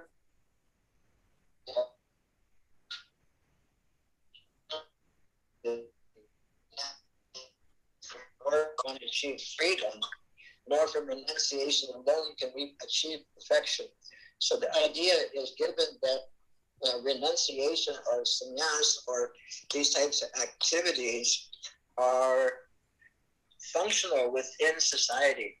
What I mean to say is that Prabhupada would many times say that his grihastas were better than the sannyasis of other organizations and stuff, because they've given everything up for the service of Krishna.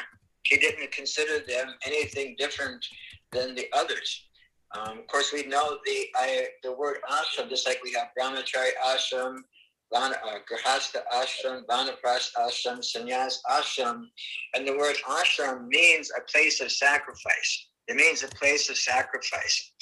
And Srila Prabhupada many times would say that his grihastas, they are more better than the sannyasis that simply sit around and don't do any true activities, which is the first verse of the 6th chapter that says that one who lights no fire and performs no activities.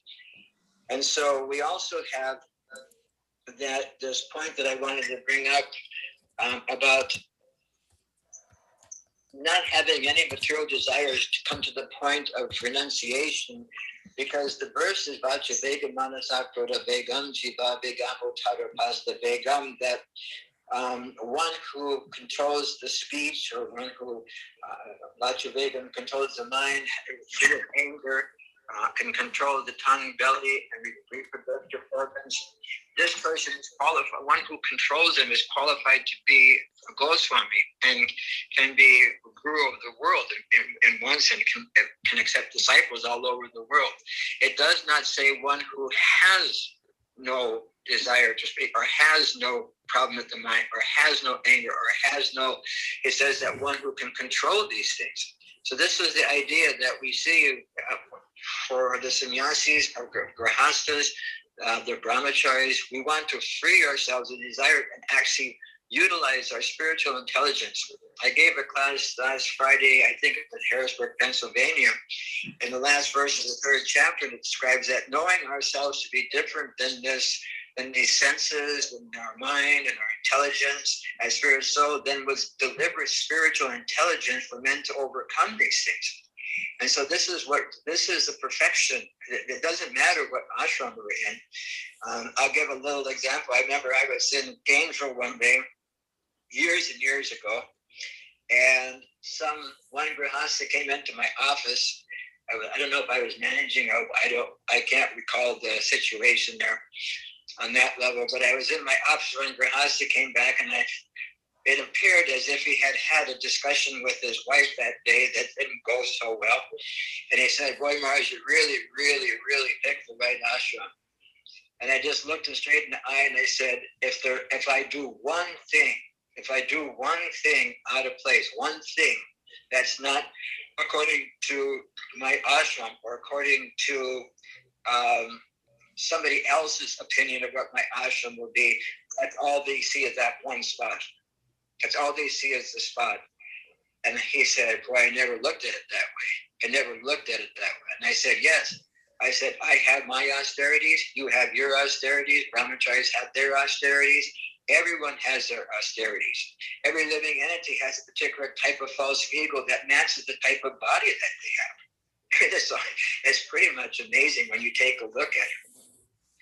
And so the idea is that we can control these urges, the urge to speak, the mind's demands, the actions of anger, the urges of the udara pasta vegam. And when we learn to control them and then utilize them, in the service of Krishna, then vishaya vinivartante nirahara sudehina, that one may still have a taste for sense gratification, but removing themselves from that taste and taking the same senses and engaging them in the service of Krishna, then parantisva nivartante, one gets a higher taste.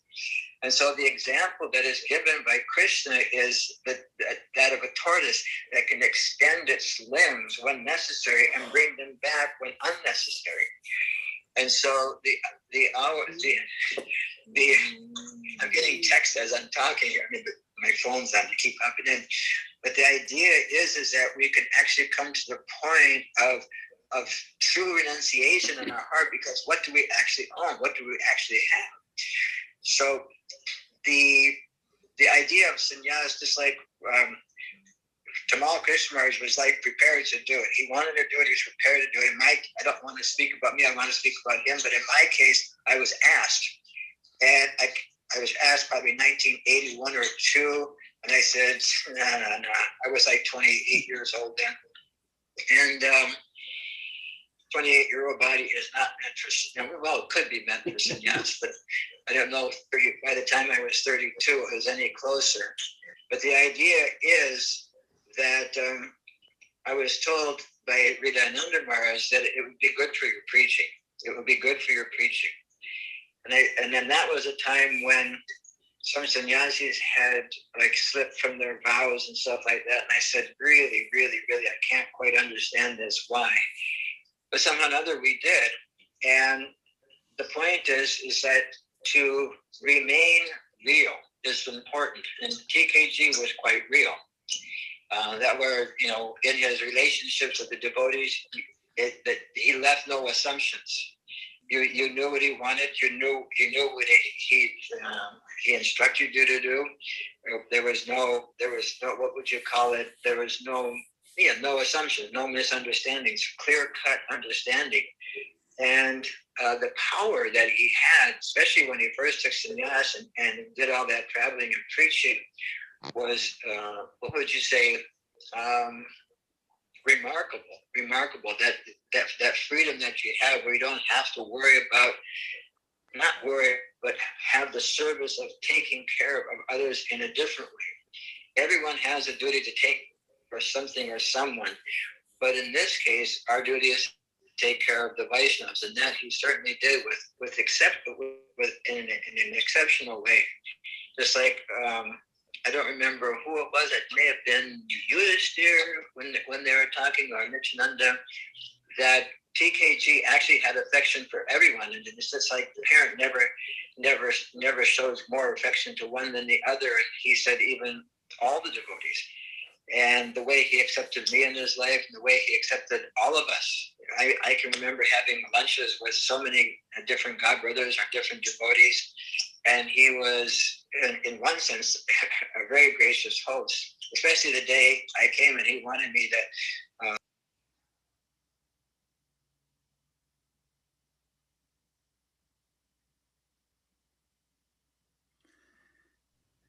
Remember. Huh? Somebody said something? No, Maharaj, somehow my thing got muted, so just momentarily. Oh, okay. anyway, I got real good reciprocation that day from TKG. And at the end, of course, we know the story. They understood what was going on. But to come to the point of sannyas, yes, it's an austerity in one sense, but it gives us a sense of freedom in another sense. Some things are taken away and some things are given. And in TKG's case, TKG Tamal Krishna Maharaj's case, I was just sitting here before and I wrote, I can see it on my notes here. I only took a couple of notes, and one of the things that I did regret after serving him for 4 or 5 months or whatever it was when he had that prostate cancer. I remember when we left, there was a moment, that moment of silence where we both just were bursting inside with emotion. It was quite intense, as I said, as was the whole situation. And then I remember getting a call. Guess what? I have to do it again. Can you come back? And I said, of course we can come back. But one of the things that I wanted that's mentioned that I regretted is that, we talked and talked and talked and talked and about so many things. And I have these partial memories in my consciousness, I guess my conscious, subconscious or something like that. And I go back in my mind and I think, why didn't I just jot a few of these things down for the future? Because I have like half memories. I have tons of half memories in my heart or my mind or whatever it's called, and but I can't give you just little pieces without having the full story, because it doesn't make any sense without the full story. So I think that's it for me. I don't know if I should ask for questions or if I should just say, I think I said everything I wanted to say. Radha Krishna Das Brahmachari, you have something I'm supposed to do now, or Nityananda Prabhu? Yes, Maharaj. I think we will ask His Holiness Giriraj Swami to now speak. Oh, good, he's on. Yeah. Unfortunately, will I be able to hear on Radha Kendra's phone? Yeah, ma, you'll be able to hear Maharaj. Okay. I'm gonna have to wrap up in a bunch of wool blankets again, because it's getting down to about 45 degrees in the house. Okay, thank you, everyone. Oh yeah, one of the things, I'll just add, one of the things at the end is that Tamal Krishna Maharaj, and I've told you all this many, many times, that he said, don't think I won't pay you back for what you've done for me. He said, I will pay you back. And after his departure, all of you have been the ones that are, there's no debt. I don't charge for what I did for TKG, for Tamal Krishna Maharaj, but I feel that you're all fulfilling his own feeling of obligation to take care of me, and I'm being cared for very, very well. I'm under the care of all of you, his disciples and followers. Thank you very much. Hare Krishna. Haribol Maharaj, thank you very much. Hare Krishna. Sorry for the confusion on the phone. Yeah, the whole Texas is in a mess, Maharaj. So we understand. There's no water in Houston now. All the number in Chicago, and it kept cutting. So whatever, it's all good, right? Yeah. It's always good with you. Okay, so now we will ask His Holiness Giriraj Swami Maharaj. What can I say? He's actually a dear and like a best friend of His Holiness Tamal Krishna Maharaj. They're like, two peas in a pot sometimes. That's how I think. When I look at Maharaj, I see my Guru Maharaj, and when I see my Guru Maharaj, I can see Giriraj Swami. Sometimes the pictures also look almost alike. So His Holiness actually became a devotee when he first met the devotees in 1969 in Brandeis University in Boston. And then later on, he became, so after graduation, he took initiation from Srila Prabhupada and became one of the leading members in Boston Center. And Srila Prabhupada and the leading devotees there recognized his ability to help in the mission. And so in 1972, Srila Prabhupada appointed him as the president of ISKCON Bombay and trustee of Bhaktivedanta Book Trust. He has made so many contributions in our movement, most notably in the development of the Hare Krishna land in Juhu, which he recently wrote an amazing book that a lot of people are speaking about. I'll build you a temple. And so I think all of you should get that. So anyway, Maharaj, you took sannyas in 1978 from His Holiness Tamal Krishna Maharaj. So I would now hand it over to you to speak about Tamal Krishna Maharaj's sannyas, as well as how what you feel and how it influenced you and so on. Thank you.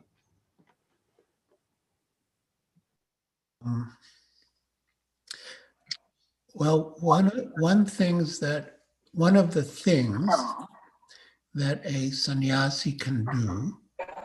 Oh yes, before I continue, I wanted to request the participants, as far as possible, to put on your cameras. That's more personal that way. We can see your moon-like faces.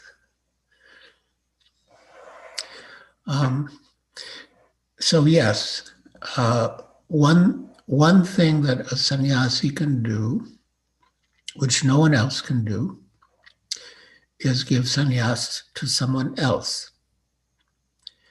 And as Radhakrishna Prabhu mentioned, His Holiness Tamal Krishna Goswami Maharaj did give me sannyas. So I thought on the subject of sannyas, I would relate the history of how I came to take sannyas from His Holiness Tamal Krishna Goswami. So around 1971, Tamal Krishna Goswami asked Srila Prabhupada about my taking sannyas. And that was like, I was like quite a new devotee then.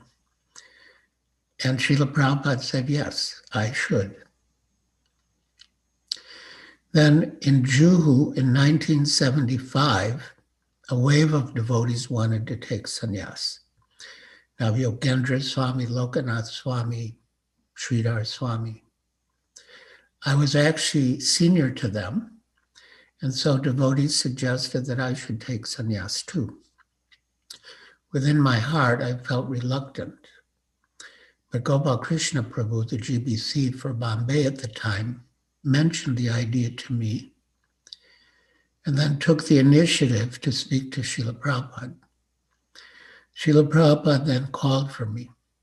So, you want to take sannyas? He asked. Gopal Krishna says, you want to take sannyas? I was stunned. I had never said that I wanted to take sannyas. And I never expected that Gopal Krishna would ask him. But I didn't want to contradict my authority, so I said, yes. Why? Prabhupada asked. I knew the answer. So I have more facility to preach. I looked at Srila Prabhupada with nervous anticipation. You cannot preach as a brahmachari? I can. Srila Prabhupada peered back at me. Is there any other reason why you want to take sannyas? The only other reasons that passed through my mind were that devotees would offer me obeisances and that I would get Mahaprasad. But I could not present those reasons to Srila Prabhupada. So I said no. Somehow, Srila Prabhupada did not seem to want me to take sannyas. So I left to the city to preach. In the evening, when I returned to Juhu and went upstairs to Prabhupada's quarters to report to him on my day, one of Prabhupada's servants approached me. Boy, he exclaimed, Srila Prabhupada really didn't like your idea of taking sannyas. He said, what does Giriraj think? That by taking sannyas, he will sprout 4 arms for preaching? Then Prabhupada said, Giriraj can never leave Bombay. I could understand that Srila Prabhupada was concerned that if I took sannyas, I might prefer to travel and preach and leave the management in Bombay. I wondered why I had gone along with Gopal Krishna's proposal. Within my heart, I didn't even really want to ask for sannyas. I vowed never to bring up the subject again. So then, on November 14th, 1977, at 7:26 p.m. in his room at the Krishna Balaram Temple in Vrindavan, Srila Prabhupada left this mortal world to go back to Godhead. And just after Prabhupada left, the devotees did a Vrindavan parikrama, joining thousands of other pilgrims in the auspicious Kartik month, walking together barefoot around Vrindavan. As usual, I walked near Tamal Krishna Goswami and the other sannyasis who were close to Srila Prabhupada. At one point, Achyutananda turned to the others and spoke in a way as if for me to hear. So, when will our Giriraj take sannyas? Because of Srila Prabhupada's previous instruction to me, I decided never to even think of the idea of sannyas. But somehow, when Achyutananda asked his question, something within my heart inspired me to reply, maybe quite soon. I was surprised at myself. I looked at the faces of the others for their response, and they too were taken aback. One of them said, but Giriraj, Srila Prabhupada didn't want you to take sannyas. Later, another sannyasi made the same point. Prabhupada didn't want you to take sannyas. Why are you so eager? Although I had never expected the desire to take sannyas to manifest in my heart, even when the devotees discouraged the idea, the desire remained. Then one devotee approached me in confidence. Actually, he said, it is a tradition that when a disciple asks a guru for sannyas, the guru will refuse 3 times to test the disciple. Then I understood what was happening. The sannyasis were discouraging me, not really to change my determination, but to test me. So the 3rd time when one of the sannyasis attempted to dissuade me, I confidently upheld my determination. And somehow or other, the idea of my taking sannyas was accepted. From Vrindavan, Tamal Krishna Goswami, Bhavananda Maharaj, and some other devotees, and I went to Mayapur for the Pushpa Samadhi ceremony. On the way to and from Mayapur, we stopped in Calcutta. There, Srila Prabhupada's former family members came to meet us. One of them inquired, now that Prabhupada is gone, who will speak to people about Krishna? Tamal Krishna Goswami looked at me and in a telling way said, that is the question. From Calcutta, we proceeded to Bombay to prepare for the grand opening of the Sri Sri Radharasa Bihari Temple and International Cultural Center. After the grand opening in January, as Srila Prabhupada desired, we all returned to Mayapur for the annual GBC meetings and Gaur Purnima festival. There, on the auspicious occasion of Gaur Purnima, His Holiness Tamal Krishna Goswami gave me my sannyas danda and name, Giriraj Swami. Haribol. The next to take sannyas was Jayadvaita. After Goswami Maharaj gave me my danda, Satsvarupa Maharaj gave Jayadvaita his. And Tamal Krishna Goswami commented, an era has come to an end. Giriraj and Jayadvaita were known as the original brahmacharis in ISKCON, and now they have taken sannyas. As is the custom, after the ceremony, I happily went from door to door, person to person, to beg donations to give to my sannyas guru. And the devotees I approached, who had been waiting so long for me to take sannyas, were happy to give. Initially, I felt some regret that Srila Prabhupada had not personally given me my danda and name. But I felt happy that my relationship with Goswami Maharaj had been solidified by my accepting him as my sannyas guru. Although Tamal Krishna Goswami Maharaj gave me my name and danda, the original instruction for me to take sannyas had come from Srila Prabhupada.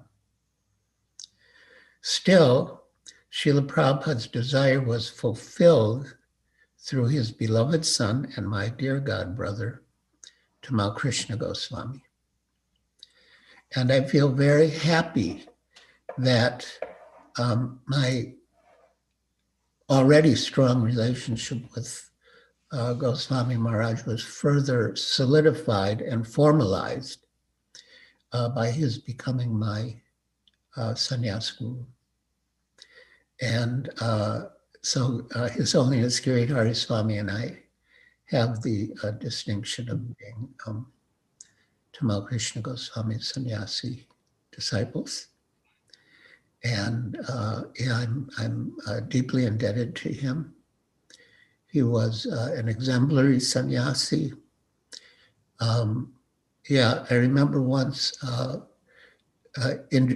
well, he wasn't a sannyasi then, but now His Holiness Indradumya Swami Maharaj wanted to meet Tamal Krishna Goswami in Mayapur. And Tamal Krishna Goswami was quite busy. So he was reluctant, and he said, you know, what's it about? And Indradumya Swami, now Indradumya Swami, said, you know, he's thinking of taking sannyas. And then Goswami Maharaj's attitude completely changed. And he invited Indradumya Swami to speak with him. He gave him a lot of instructions about sannyas.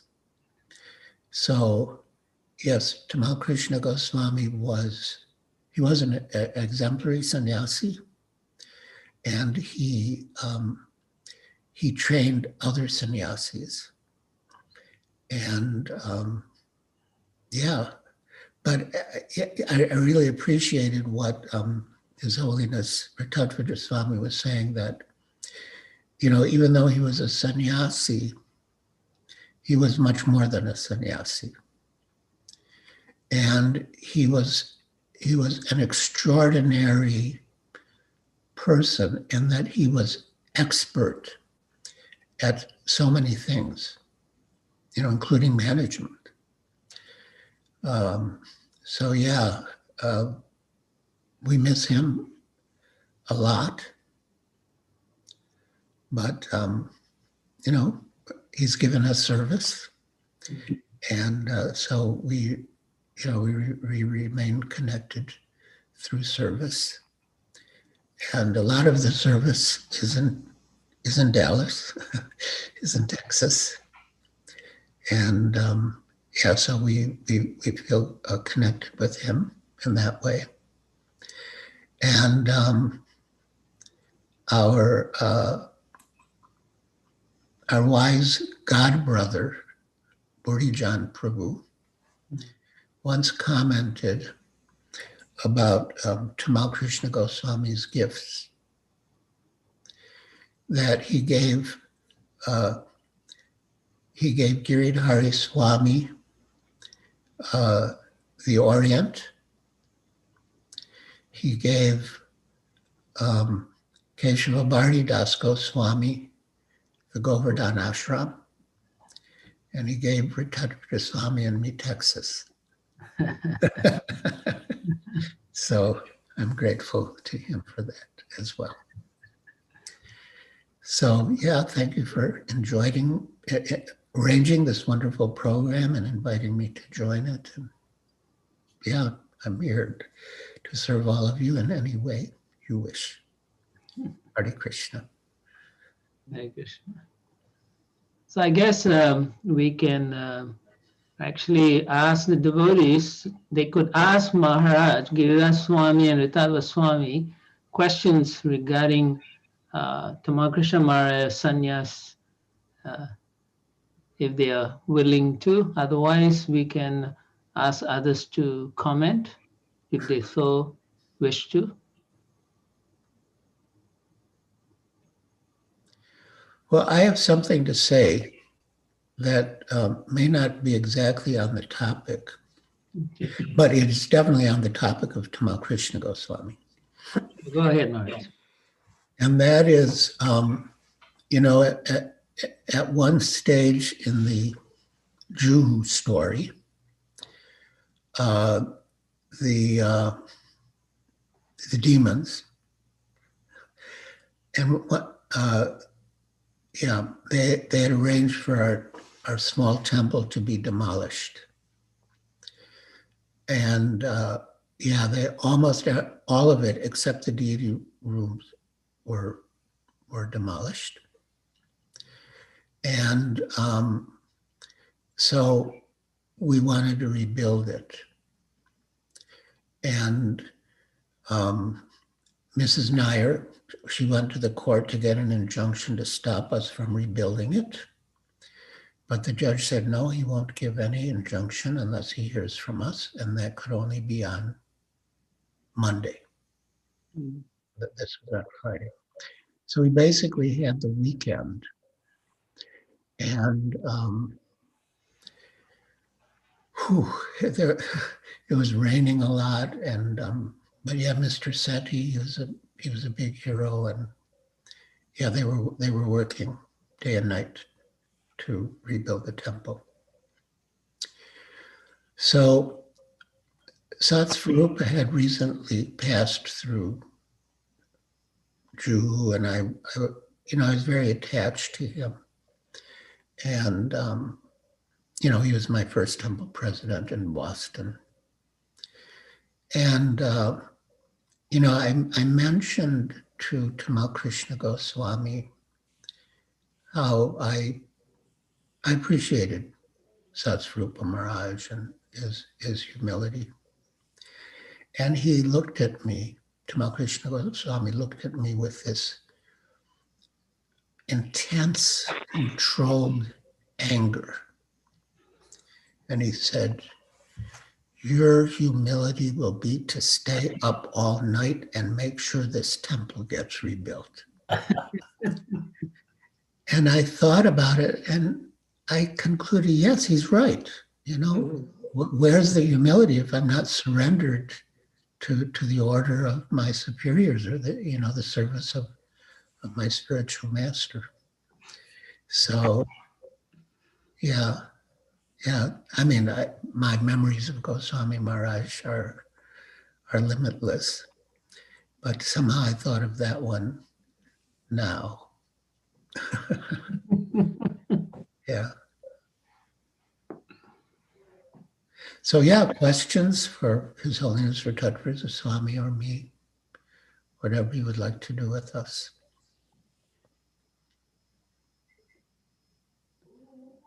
Devotees, if you all have questions, you can post it or ask. You can unmute yourselves.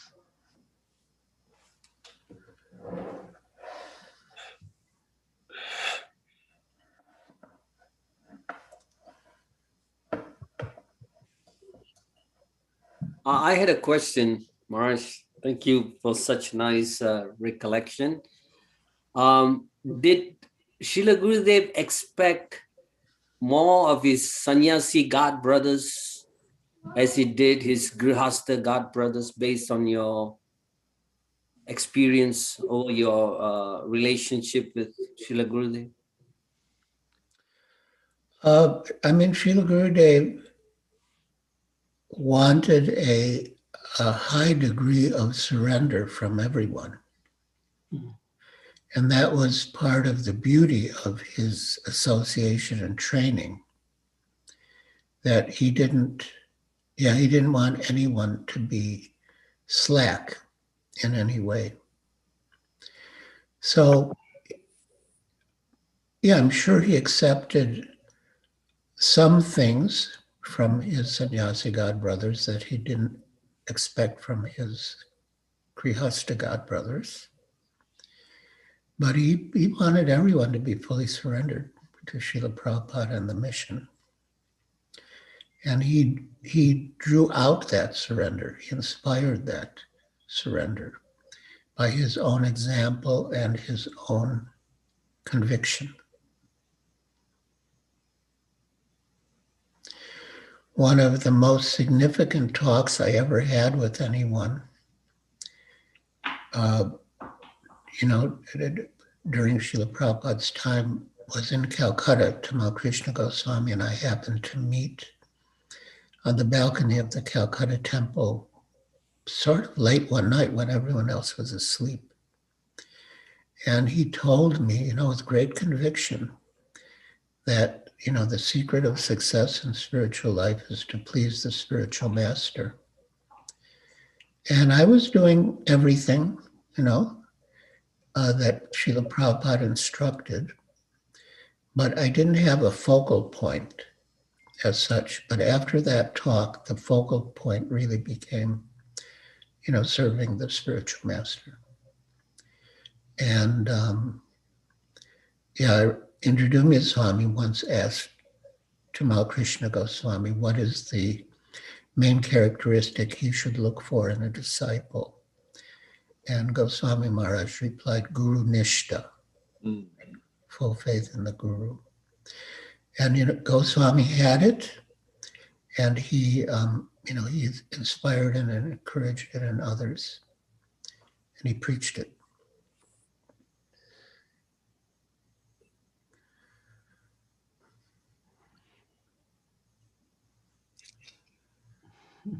Thank you, Maharaj. That was good. Thank you.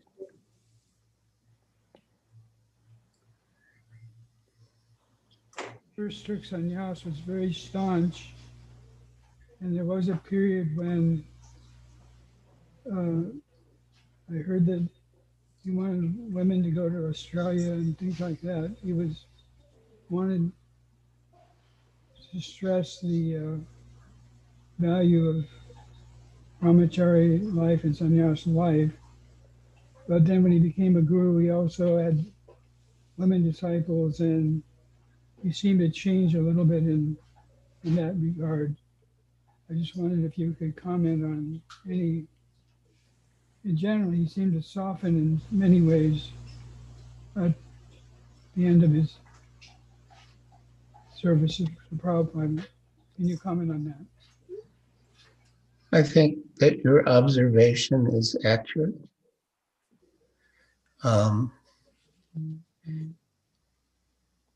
When he came to stay with me here at my ashram in Carpinteria, Balaram, his disciple Balaram Prabhu, drove him from LA. And before Balaram left, Tamal Krishna Goswami gave him a big hug, which is not something he would have done earlier. And afterwards, I asked him about it, and he said that that he doesn't observe so much formality with his disciples now. And he said it's good for him. Then he added, I don't know how good it is for the disciples, but it's good for me.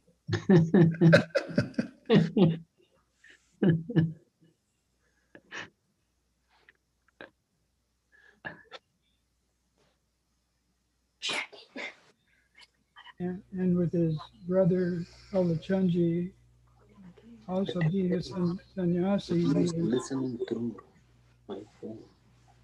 I think in the early years of his sannyas, he was more aloof from family. When he saw that his brother was a devotee, he seemed like his heart softened in another way. That's true. That's true. Is Kalachandji Das still here with us? Yeah. Hare Krishna, Guru Maharaj. Nice. Would you like to comment on that? We felt very blessed to be part of that process.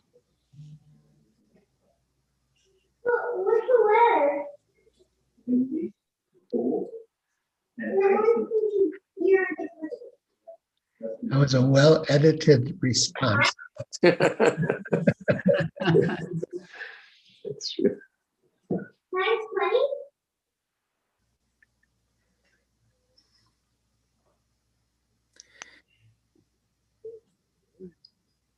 Yeah, I mean,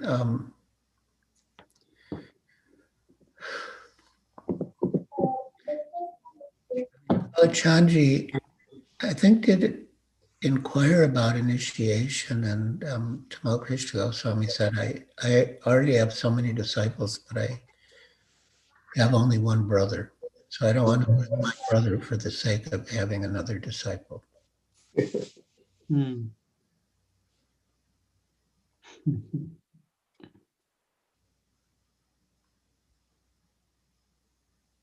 Yes, Guru Maharaj. He said one brother and one sister.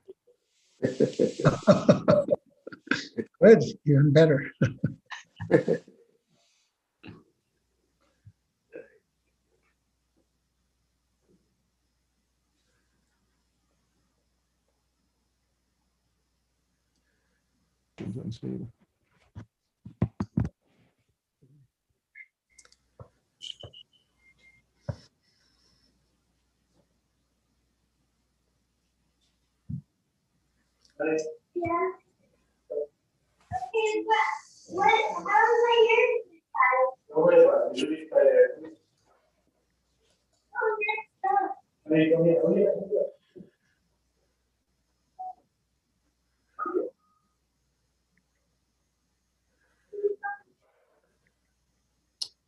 Radha Krishna Prabhu, what is the next step? Well, if anyone else want to contribute, I was thinking maybe Jaya Sachinanda Prabhu from Fiji, or he's in Melbourne.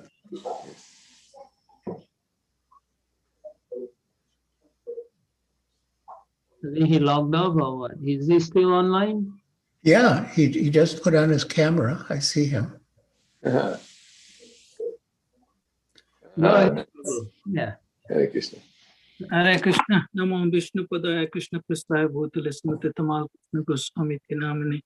Namo Vishnu Padaya Krishna Prastaya Bhutale Smriti Bhakti Vedanta Swami Ti Namane. Namaste Saraswati Deve Gaurvani Pracharnir Visheshun Vadi Paschat Destarani Vanchikal Taru Bhaisha Kripa Sindhu Pacha Patitana Pavne Bhaya Vaishnu Veva Namo Namo. Hare Krishna, everyone. Hare Krishna. I came to actually listen to everybody. I wasn't prepared that I'll be saying anything. But since it's about Gurudev, disciples should always be prepared and should be in a position to actually glorify him.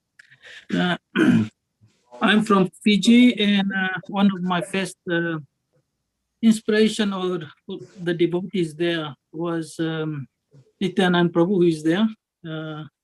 I know he used to come to my place and give us association and encouraged us quite a bit in my spiritual life. It was by chance that I went to the temple. Somebody had given me some money to actually give a Sunday feast. So I ended up at the temple. They told me the prasadam is very nice. So, and Fiji is renowned for nice prasadam. So I ended up there. And then when I had the class, and I realized I always wanted to know what a soul is, what I am, who am I.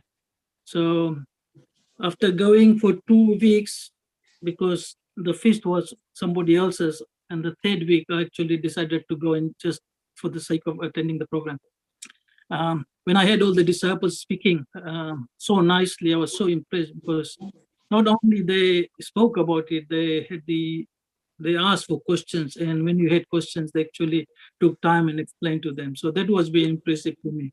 And then I heard that Gurudev was coming. Srila Gurudev was coming, and I saw everybody, all these devotees whom I had such high regards for.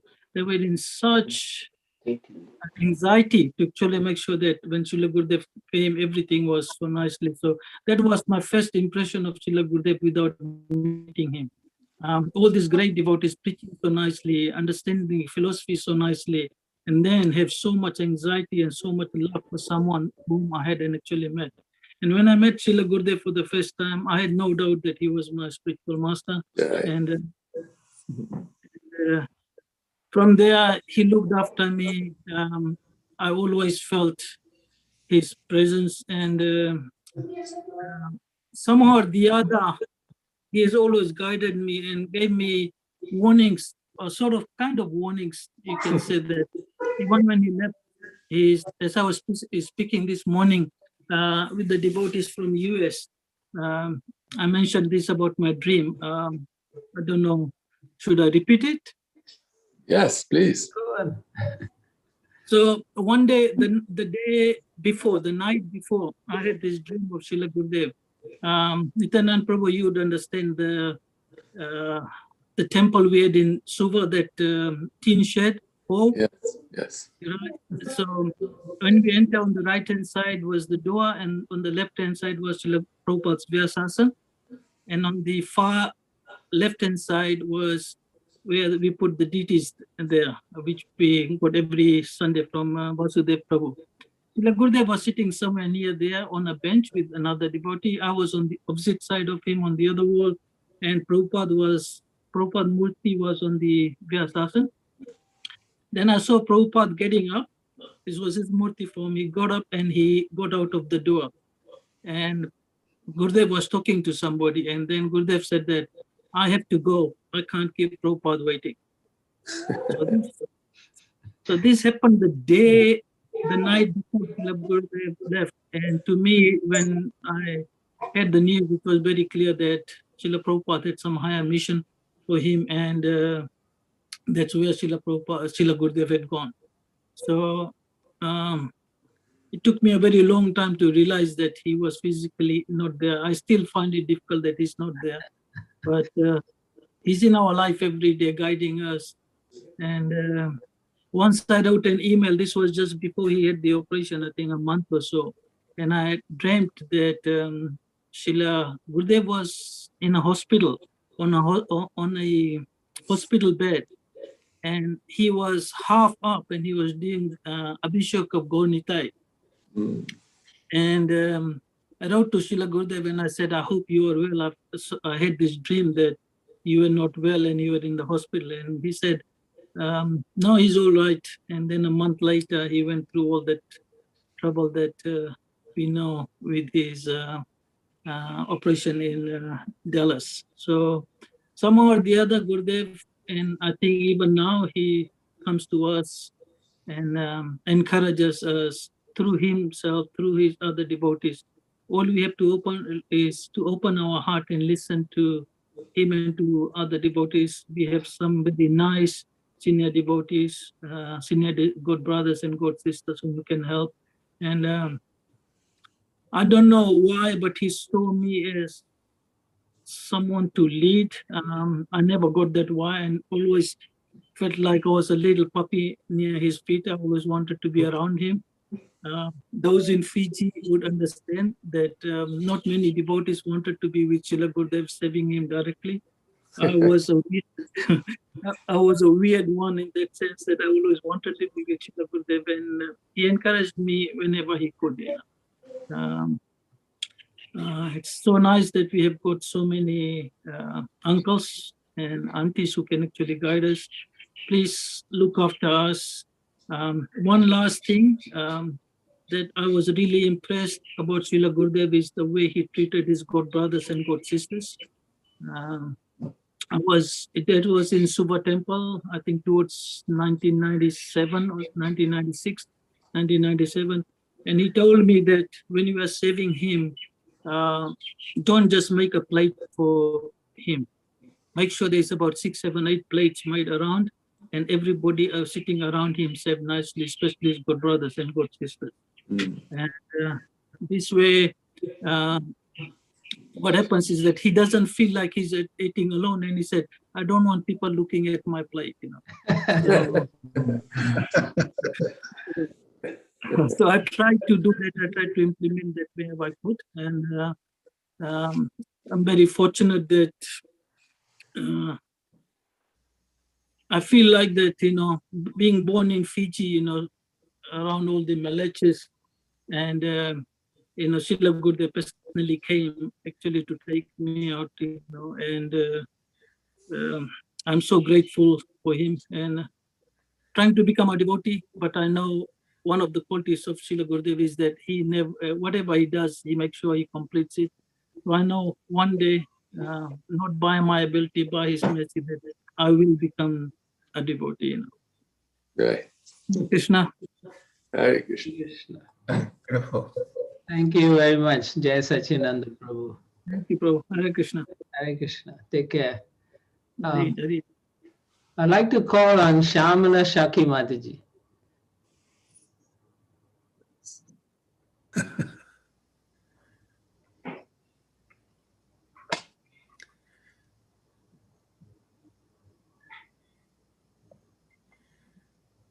Shamala Shaki Mataji.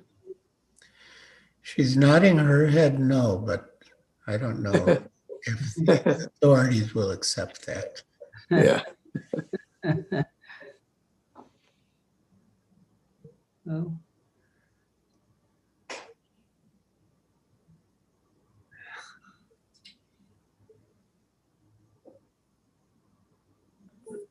Anyone else who wants to contribute? If not, I'll just hand over to Nityananda Prabhu to wrap up for the night. I'm just wondering if anybody'd like to say something. Please don't feel shy. You know, we're all... Could say Yeah, something. Rasikendra Prabhu was not able to speak. That's right. Rasikendra Prabhu, please say something. Prabhu wanted to say, somehow we never gave him a chance. Who was that? Gopinath Acharya. Oh, yes. He couldn't come on. Is he ready now? Is he there? No, he said he accidentally hit the thing. Oh. Okay. Anyway, I Hare thought... Krishna. Nityananda Prabhu, this is Yudhisthira. May I just speak on behalf of Shamala Saki and tell something very quick? Yes, please, please. So we were on a call about 2 weeks ago, and she shared something with me. It's very short, but I found it so profound. So she's maybe a little camera shy, but I'm sorry for the darkness. We have a blackout here. They're turning the lights on, you know, electricity on for an hour, off for an hour for the last 3 days. But she said he called her to his quarters in Cambridge, the Willow House, before his last trip to Mayapur. And I obviously don't know all the details. I was not there, but she said that he looked at her and she could tell he was choking up. And he said, if only Prabhupada would just say one word that I'm doing the right thing. And tears were streaming down his face. So that shows just everything he did from day one, you know, all the way through until his last day physically on this planet was to please Srila Prabhupada. And that example just resonates, and with me, it should resonate. I'm praying with everyone, all my God brothers and God sisters. So thank you, Shamala Saki, Mataji Prabhu, for sharing that with me. It meant so much to hear that. That's wonderful, wonderful. Rasikendra Prabhu, please. Yeah, I just wanted to thank the devotees who every year has been sponsoring the Mayapur prasadam distribution to the devotees there. And it's become a tradition now, just like disappearance. Agavit Prabhu organizes the feast distribution, but every year for Gurudev Sannyasa anniversary, as part of the Vasant Panchami festival, the devotees in Mayapur, everybody is served prasadam. Like today, they were served prasadam there. So I just wanted to thank the devotees, quite a few in Houston, some in Dallas, one in Chicago, two in New York. They sponsored the feast. So I really like to appreciate their service they're doing, and we should continue, make that a very an annual event. We should continue as long as we are present here physically to honor Srila Gurudev on this day through feeding the devotees and bringing memories about him among the devotees in Mayapur. Similarly, like on his disappearance day. Thank you very much. Hare Krishna. Thank you so very much, Prabhu. Hare Krishna. Oh, Shamla is there. Yes. She's here. Shyamala Saki Prabhu, would you like to say something? Yeah. Krishna Kripa was raising his hand also. Oh, Krishna Kripa Prabhu, yes. Please. Haribol. Yeah. This isn't about me at all. But in a slightly different related way to all the different conversations and comments that have been made tonight, we should also, at least at some point, try to seek out some association with Gaur Narayan Prabhu Maharaj. He's taken sannyas. He's one of Srila Gurudev's disciples. He was at Govardhan for many, many years. He's actually got about 300 disciples now, and they are so amazingly trained up. It's like, just take some time if you can. He was in Vrindavan a couple of years ago for Srila Gurudev's disappearance festival, and his disciples organized the whole thing, redecorating the ashram where he stayed at Abhiram Prabhu's house. And it was just really, really wonderful to see that all the training that as God brothers and God sisters, we are generally notified, or at least people notice we've been very well trained by Tamal Krishna Goswami. God brothers and God sisters of his have mentioned it to us many, many times. And that it's carrying on. That training that he got led to a lot of disciples, grand disciples of Tamal Krishna Goswami. And that should continue. If we can keep carrying on his legacy, it will go on for generations and generations and generations. So if you have the opportunity to associate with him or his disciples, it's actually really refreshing. I just wanted to glorify one of my God brothers who is now a sannyasi also. Yeah, thank you so very much, Prabhu. Thank you. I see Durashaya Prabhu also. Durashaya Prabhu, could you contribute something?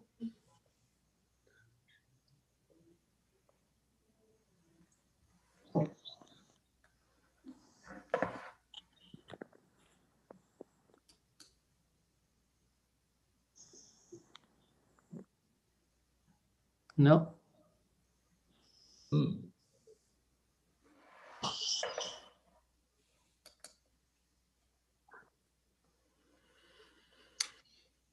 All right. Maybe Krishna Kirtan might say something. Yes, please.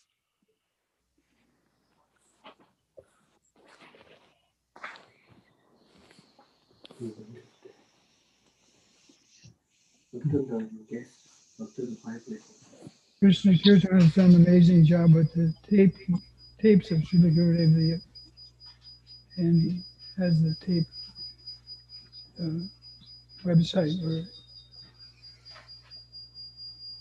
Are you there, Krishna Kirtan?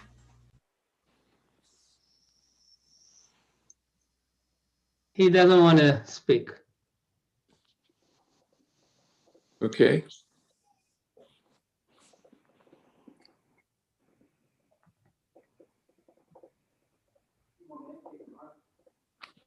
Okay.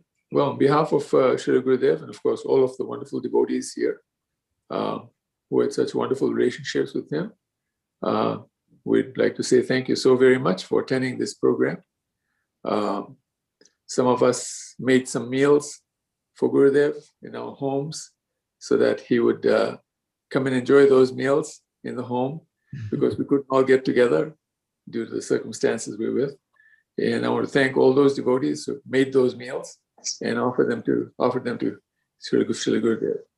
I'm sure he's relished them a lot and really enjoys all the prasadam because he was such a connoisseur when it came to prasadam. So again, thank you so very much, everybody. We hope to see you again soon at some program. There is one that's being organized for his disappearance festival that is being organized from London by Dhruva Maharaj Prabhu. And so that's what I know is going to be a next program when we'll all get together again. Till then, thank you all so very much for all the love that you've shown to Srila Gurudev and to one another. Hare Krishna. Hare Krishna. Hare Krishna. Hare Krishna. Hare Krishna. Well, if we're ending now, I suggest we conclude with Vaishnava Pranam. Yes, please. पतितनां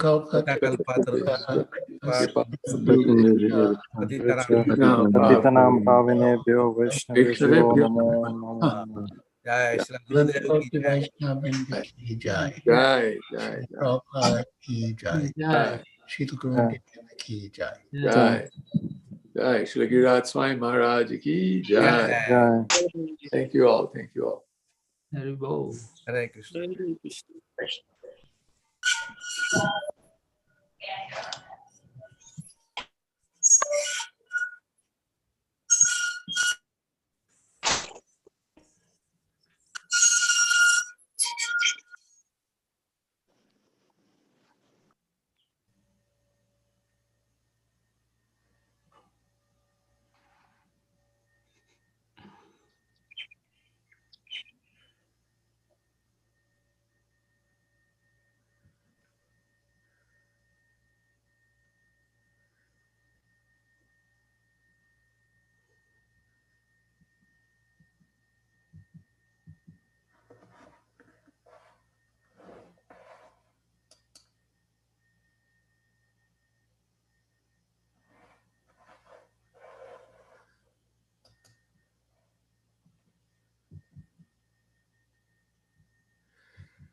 I just read in the chat that today is Radha Krishna Prabhu's birthday.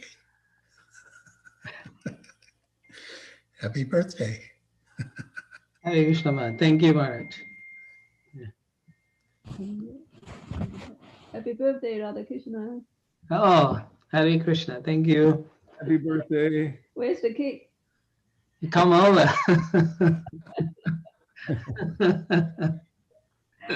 Oh, I should have said it early. Happy birthday to you. Happy birthday to you. You're looking younger than ever. Yeah, I think it's the camera. Happy birthday, Prabhu. Very flattering. Thank you. Is your teacher, this is your teacher birthday or your birthday? Pardon? This is your paper birthday or the teacher birthday? Can't hear you. You born on February 16 or you born on Vasant Panchami? Oh, no. Yeah, it's on the 16th. Yeah. Okay, now we know. All right, so maybe I'll end the session. All right. Happy birthday, Hare Krishna. Thank you.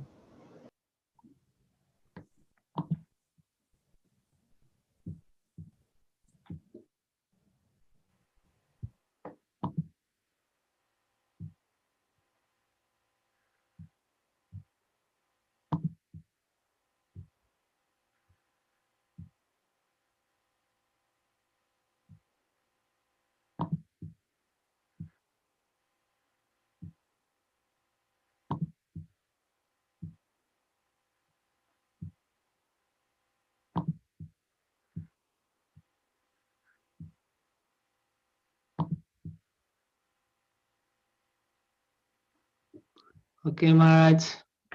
Hare Krishna. Krishna. Thank you. Maharaj, you look, are you a bit ill? You sound, Oh, yeah. no, I don't think so. Okay. But nasal or? Yeah, nasally. Yeah. I didn't notice it. Maybe a little, but nothing significant. The weather is very bad, so you should take care of yourself. Yeah. Thank you, Maharaj. We'll see you. Hare Krishna. Yeah.